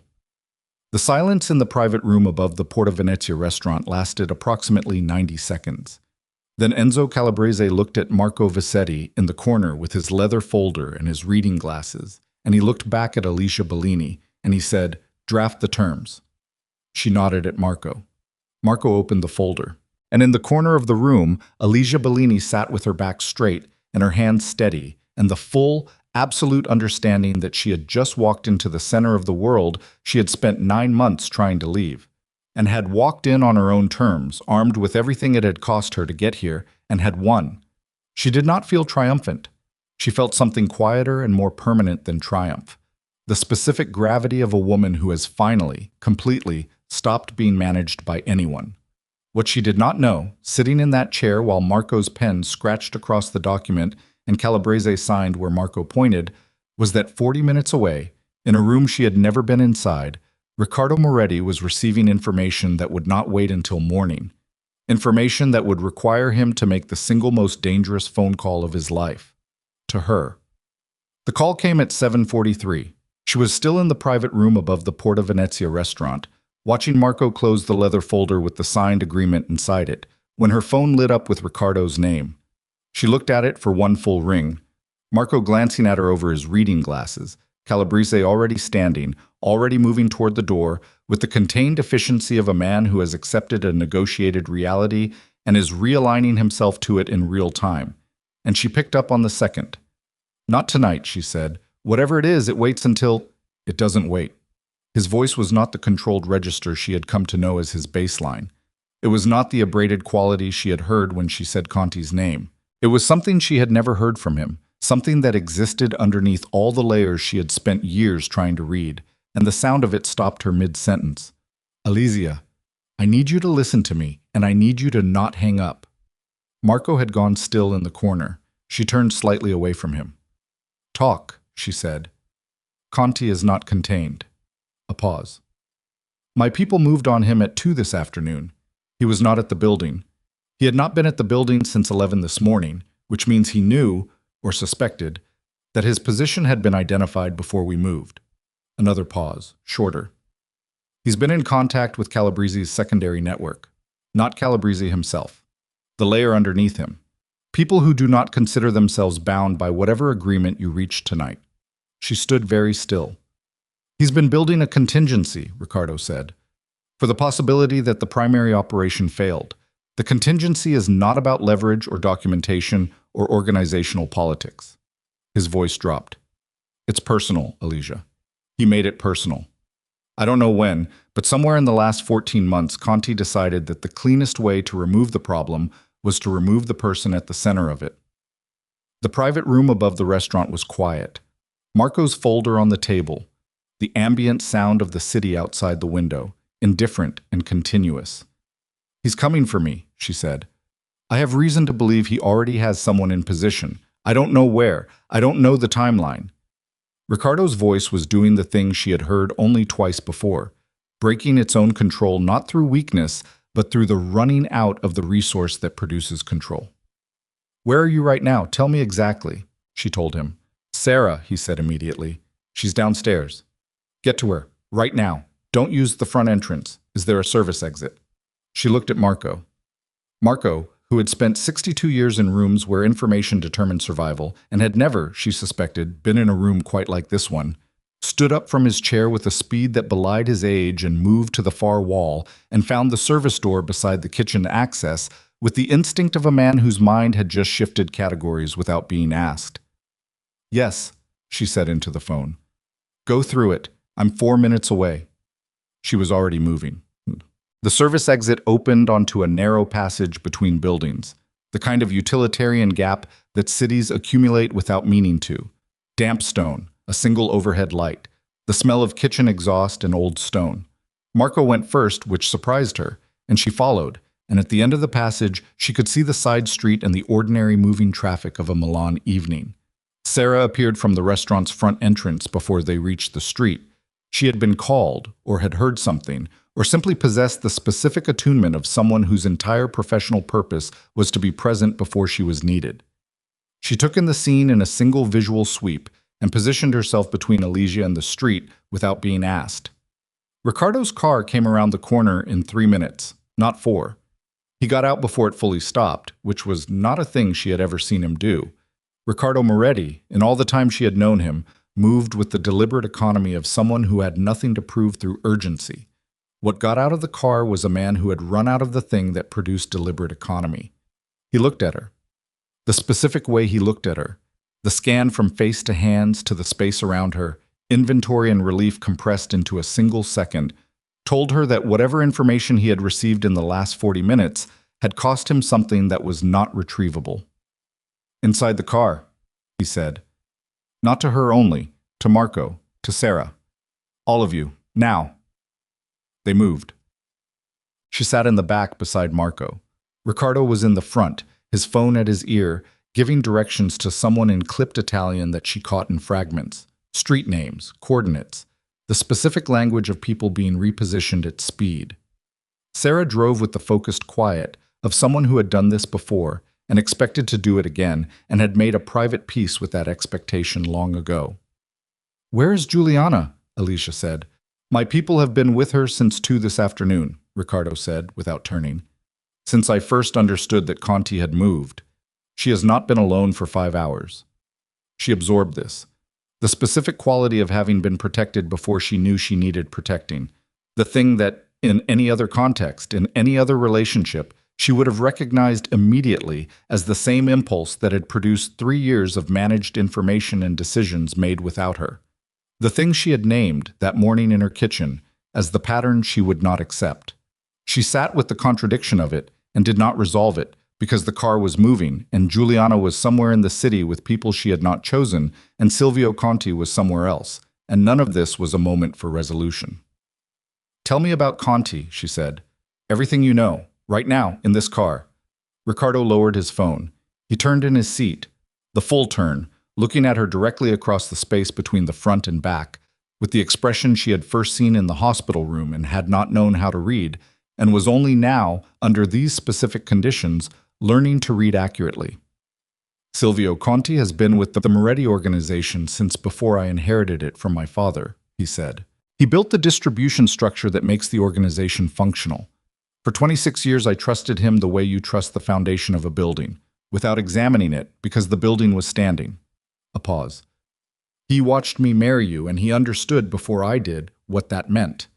He understood that you were the kind of person who, in the event of a dissolution, would document everything. He understood that your professional instinct, the way you build a case, the way you build a structure, from the ground up, made you the most dangerous person in proximity to the organization." He paused again. "He decided to use that danger as a tool. Point Calabrese at you. Let Calabrese acquire the documentation, then step into the space the resulting destabilization created."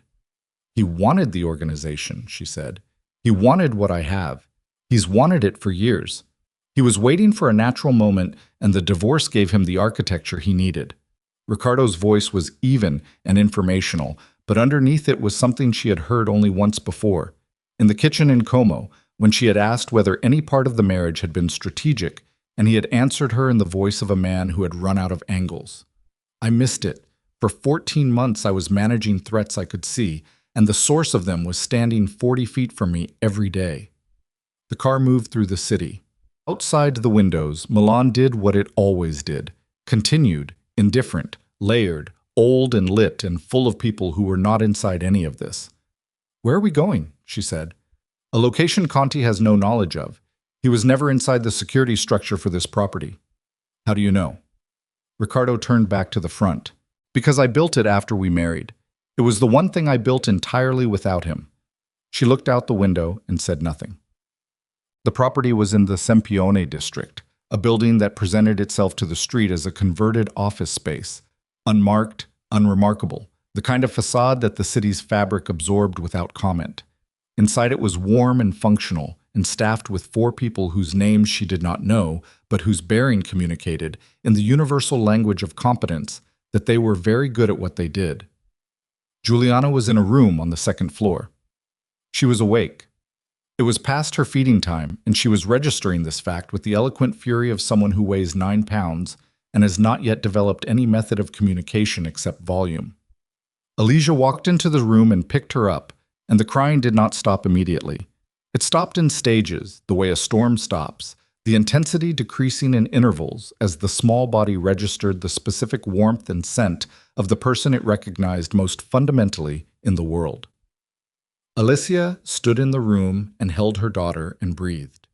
Behind her, she heard Ricardo stop in the doorway. She did not turn around. She listened to him stand there, the specific sound of a man standing in a doorway, looking at 2 people, one of whom is the most important thing in his life, and the other of whom is the most important thing in his life, and understanding that he is on the outside of something that he cannot manage his way into. After a moment, she heard him move away down the hall. She sat in the chair beside the window with Juliana against her chest, and she looked at the city outside, and she sat with the full inventory of the day. The kitchen table at 8 in the morning, the cafe at 7:30, the private room above the Porta Venezia, the car moving through Milan, this room. And she sat with it without trying to organize it into a shape that was easier to carry, because it was not the kind of day that became easier to carry through organization. It was the kind of day that you simply survived and then lived with the surviving. At 11 that night, Teodora sent a message. Conti located. Situation resolved. She did not ask what resolved meant. She had made her decision about that layer in Como, and she kept it now. She sent back, confirmed. And then, thank you. Teodora sent a single word in return, sleep. She did not sleep. She lay in the narrow bed in the room beside Juliana's, and she looked at the ceiling and she thought about the question she had asked Ricardo in the restaurant 3 months ago, the one that had cost her something to ask. Whether any of it was real. And his answer, the way I feel about you is the most real thing I have ever been, which she had found credible against all her defenses and which had sat in her like a splinter since. She thought about the forged custody filing and the 6 weeks he had known about Farini and the management, always the management, the decisions made without her, the outcomes delivered as though they were gifts. She thought about the parking structure and the hospital room and the kitchen in Como and the car 40 minutes ago and the doorway of this room and the specific sound of a man who has understood that he is on the outside of something he cannot manage his way into. She thought about Juliana, asleep in the next room, who would spend her life being the daughter of both of them simultaneously, and who had not chosen that and could not be protected from it, only navigated through it, by 2 people who were each, in their different ways, still becoming the parent she needed. She did not arrive at any conclusions before she fell asleep, but she slept. In the morning, she found Ricardo at the kitchen table. He was sitting with coffee he had not drunk, his phone face down in front of him, and when she came in, he looked up with the expression she had finally learned to read, the one that was not managed, not performing, not the result of a calculation about what effect a given expression would produce. Just a face that had been through something and was not pretending otherwise. She poured herself coffee. She sat across from him. The kitchen was quiet. Morning light came through the window at a low angle and made the table between them look very ordinary. 2 cups, a phone, the specific clutter of a morning that has not yet been organized into the day it will become. Conti, she said, handled. His voice was flat and final. Completely. She nodded. She looked at her coffee. The forged filing, she said. Luca withdrew it yesterday afternoon. Marco confirmed. Yes. The Farini channel. Closed, permanently. She looked up at him. And Calabrese. He'll honor the agreement. A pause. He's a man who understands when a position is untenable. He was never ideologically committed to this. It was always strategic. The strategy failed. He'll redirect. She held her coffee cup in both hands the way she always did in the morning. The warmth of it, the grounding function of something simple and physical when everything else was complicated. I need to say something to you, she said, and I need you to let me finish before you respond. He waited. What you did, the filing, Farini, the decisions you made without telling me, I understand the logic behind each one. I can follow the reasoning. I can even see that some of it came from a protective impulse that was genuine. She paused. That doesn't change what it was. It was the same pattern, in a new context, with higher stakes. You decided what I needed to know. You decided what I could handle. You decided the outcome and expected me to receive it. She looked at him directly. That is not a marriage. That is not even a co-parenting relationship. That is a man managing a situation that involves people he cares about. And there is a difference, and you need to understand the difference completely before we can talk about what comes next. He held her gaze. He did not defend, did not explain, did not offer the managed sincerity she would have recognized and dismissed. He simply held her gaze and said, I know. Do you? She said. Not a challenge, a genuine question. He looked at her for a moment. Then he looked at the table, at his untouched coffee, at his hands. The hands that had held Juliana in the hospital room with the terror of the genuinely transformed. The hands that had been very still on her kitchen table 9 months ago when she had told him she was filing for divorce. The hands of a man who had spent 20 years controlling everything in his world and had arrived, through a sequence of his own construction, at a kitchen table in a city morning with nothing left to control except what he chose to say next. The day you walked out of our bedroom, he said, I told myself it was because I had been careless, that the problem was the risk of discovery, not the thing I had been doing. He paused. I believed that for about 6 hours. Then I sat in a kitchen in the dark, and I understood that the problem was not careless. The problem was that I had spent 3 years with the most specific person I had ever encountered, a person who built things from the ground up and checked every load before she added the next one. And I had treated that person like she was a feature of my life rather than the center of it. He looked up. I have been trying to correct for that since. I have been correcting for it badly, in the way of someone who understands the diagnosis but keeps reaching for the wrong instrument. The Farini decision. The filing. All of it. I kept reaching for control because control is the only language I know, and I was trying to say something in a language I hadn't learned yet. The kitchen was quiet around them. Juliana made a sound from the next room, not crying, the small, exploratory sounds of someone waking up and beginning the process of determining what kind of morning it was going to be. That's the most honest thing you've said to me, Alicia said after a moment, in 4 years. I know. She stood up. She went to the door of the room where Juliana was and looked in, her daughter on her back in the bassinet, legs moving in the slow, exploratory rhythm of someone with no agenda, dark eyes tracking the light on the ceiling with the focused curiosity of a person who has been in the world for 3 weeks and is still running assessments. She looked at her for a long moment. Then she said to the doorway, not turning, I'm not coming back to the marriage. Ricardo did not respond. I need you to hear that as a complete sentence, she said, not as a negotiating position, not as the current state of things that may change under the right conditions. The marriage that existed is finished. I ended it, and the reasons I ended it have not changed. She turned slightly, enough to see him at the table in her peripheral vision. What I am willing to consider, slowly, conditionally, with more requirements than you are going to be comfortable with, is a different kind of relationship, one built on what I have actually seen from you, not what I believed about you. One where I know exactly who you are, and you know exactly who I am, and neither of us is operating from a picture that isn't complete. She heard the small sound of him setting his coffee cup down. What does that look like? He said carefully. It looks like co-parenting first, for a long time. It looks like you being present for Juliana in a way that is consistent and honest and doesn't require me to be in the room. She turned to face him fully. It looks like you doing the work of becoming someone whose instinct is honesty rather than management, without me as the audience or the incentive. You do it because it's who you need to be, not because you're trying to win something back. And if I do that, he said, for however long it takes, then we'll see, she said. That's the most I can offer you right now. We'll see. He nodded.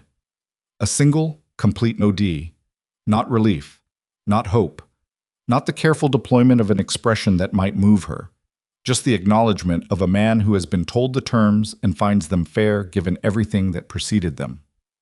Okay, he said. The weeks that followed were not dramatic. That was the thing she had not anticipated. that after 14 months of siege, of documentation and betrayal and legal machinery and criminal networks, and the specific exhaustion of a woman who has been disassembled and reassembled more times than she can calculate, the weeks that followed were quiet. She moved back to the Brera apartment. Juliana grew in the specific, incremental way of someone who has decided that the world is interesting and intends to make a thorough investigation of it. Marco Vassetti filed the formal dissolution papers in April, and they moved through the court with the orderly efficiency of proceedings that have been correctly prepared and lack opposition. Riccardo's legal team, now restructured around an attorney who was not Gianfranco Luca, met every filing with timely and complete compliance. The custody terms were generous and clearly defined. Riccardo had not negotiated a single point. He had accepted what Marco put in front of him and signed where Marco indicated, and left the office without asking for anything in return, except one thing, relayed through his new lawyer in a single line: a standing agreement that he would always be reachable to Alicia directly, without intermediaries, for anything concerning Juliana. She agreed to that. He showed up on Tuesdays. He showed up on the first and third Saturdays of each month. He was never late. He did not use the time to position himself or to create opportunities for conversation she hadn't consented to. He arrived, he was present with Juliana in the specific, concentrated way of a man who has understood that this is what he has and intends to inhabit it completely, and he left when the agreed time ended. She watched this happen for 3 months before she allowed herself to observe it without the filter of waiting for the pattern to break. The pattern did not break. She called Teodora in June and said she no longer needed active surveillance. Teodora said dryly, "I know, I stopped 6 weeks ago." "You could have told me." "You needed to see it yourself," Teodora said. "Second-hand certainty isn't certainty." Alicia thought about that for a while after she hung up. About what it meant to have been known, by someone she had hired as a professional instrument, well enough to understand something about her that she hadn't articulated to herself. She called Teodora back. "Thank you," she said, "for everything, including the 6 weeks." Teodora made a sound that was the closest thing to warm Alicia had ever heard from her. "Don't thank me yet. You still owe me the full invoice from February." She laughed. She had not laughed easily in months, and the laugh surprised her. The way it came from somewhere uncomplicated, without the undertow of everything that had accumulated in the last year. She paid the invoice. In August, Riccardo asked, through the standing direct channel she had agreed to, if he could take Juliana to the Como property for a weekend.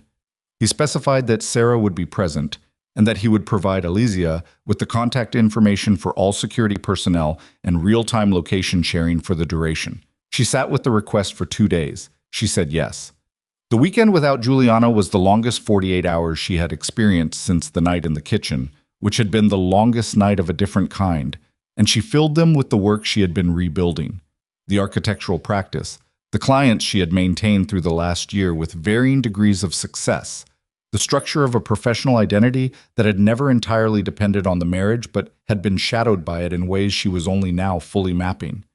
She drove to Como on Sunday afternoon to pick up Juliana, arriving an hour before she'd said she would, because she had not been able to extend the patience required for the last 60 minutes. Riccardo was sitting on the stone steps of the property above the lake when she pulled in, Juliana in his arms, both of them looking at the water.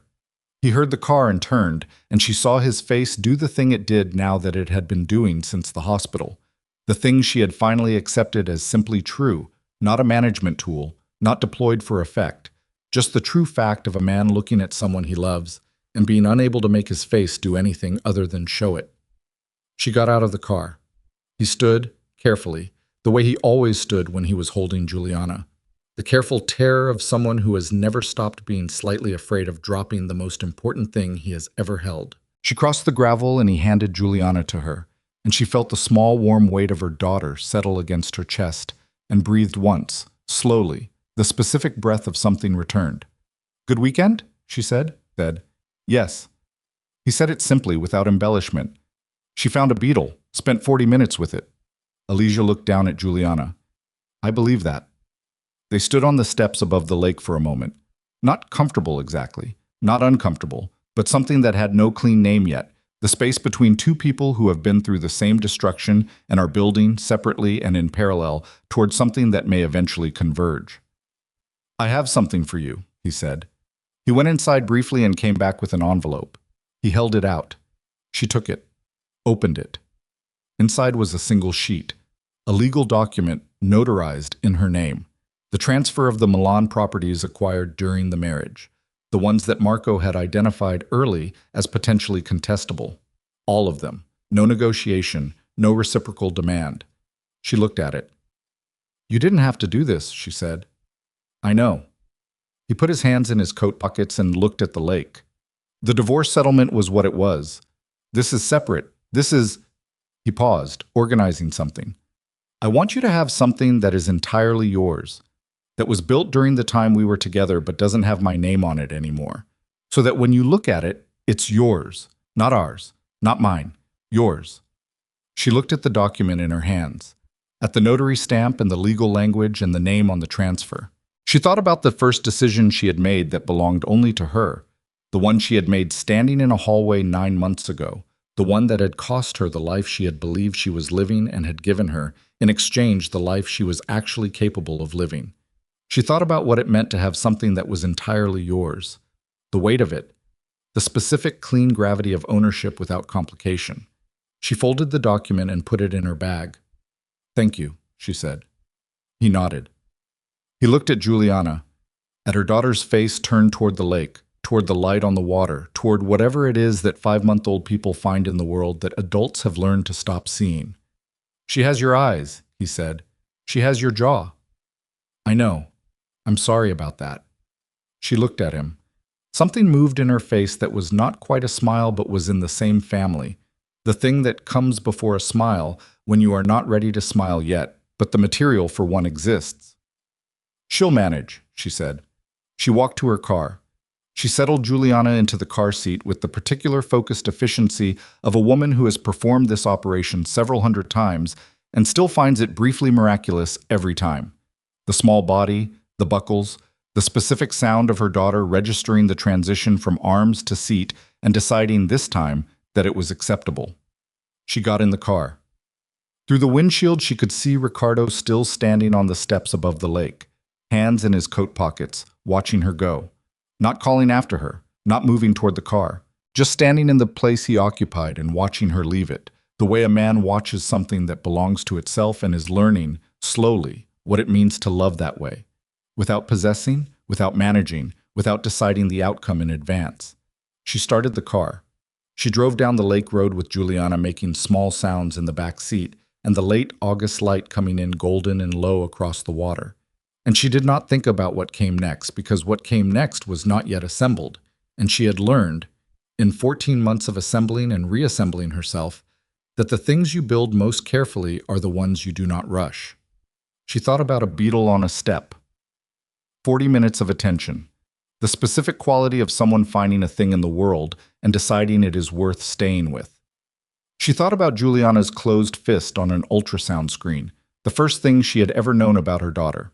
Not her face, not her name, just the fist, the particular stubbornness of a small hand already closed around something that had not yet been decided. She thought about the 11 lines in the drawer of her kitchen table. Still there. Still between the lease and the spare key.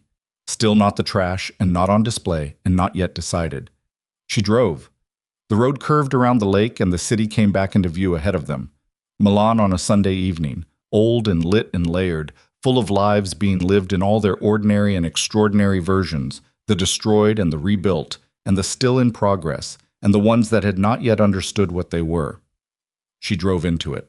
She had a daughter in the back seat and a document in her bag and a practice to rebuild, and a man she did not yet know the final chapter of, and she had herself, the woman who had walked out of a hallway and kept walking, through everything that came after, and had arrived here, still walking, still building, still the only one who decided where she went. The city received her without ceremony, the way cities receive everyone, indifferently, abundantly, with the full and careless generosity of a place that has been here longer than any of it and will be here after, containing all of it, the grief and the fury and the small, specific miracles, the beetles on steps and the fists already closed, the things that survive destruction and the people who earn, through everything it cost them, the right to call what they have built their own. Alicia Bellini drove home.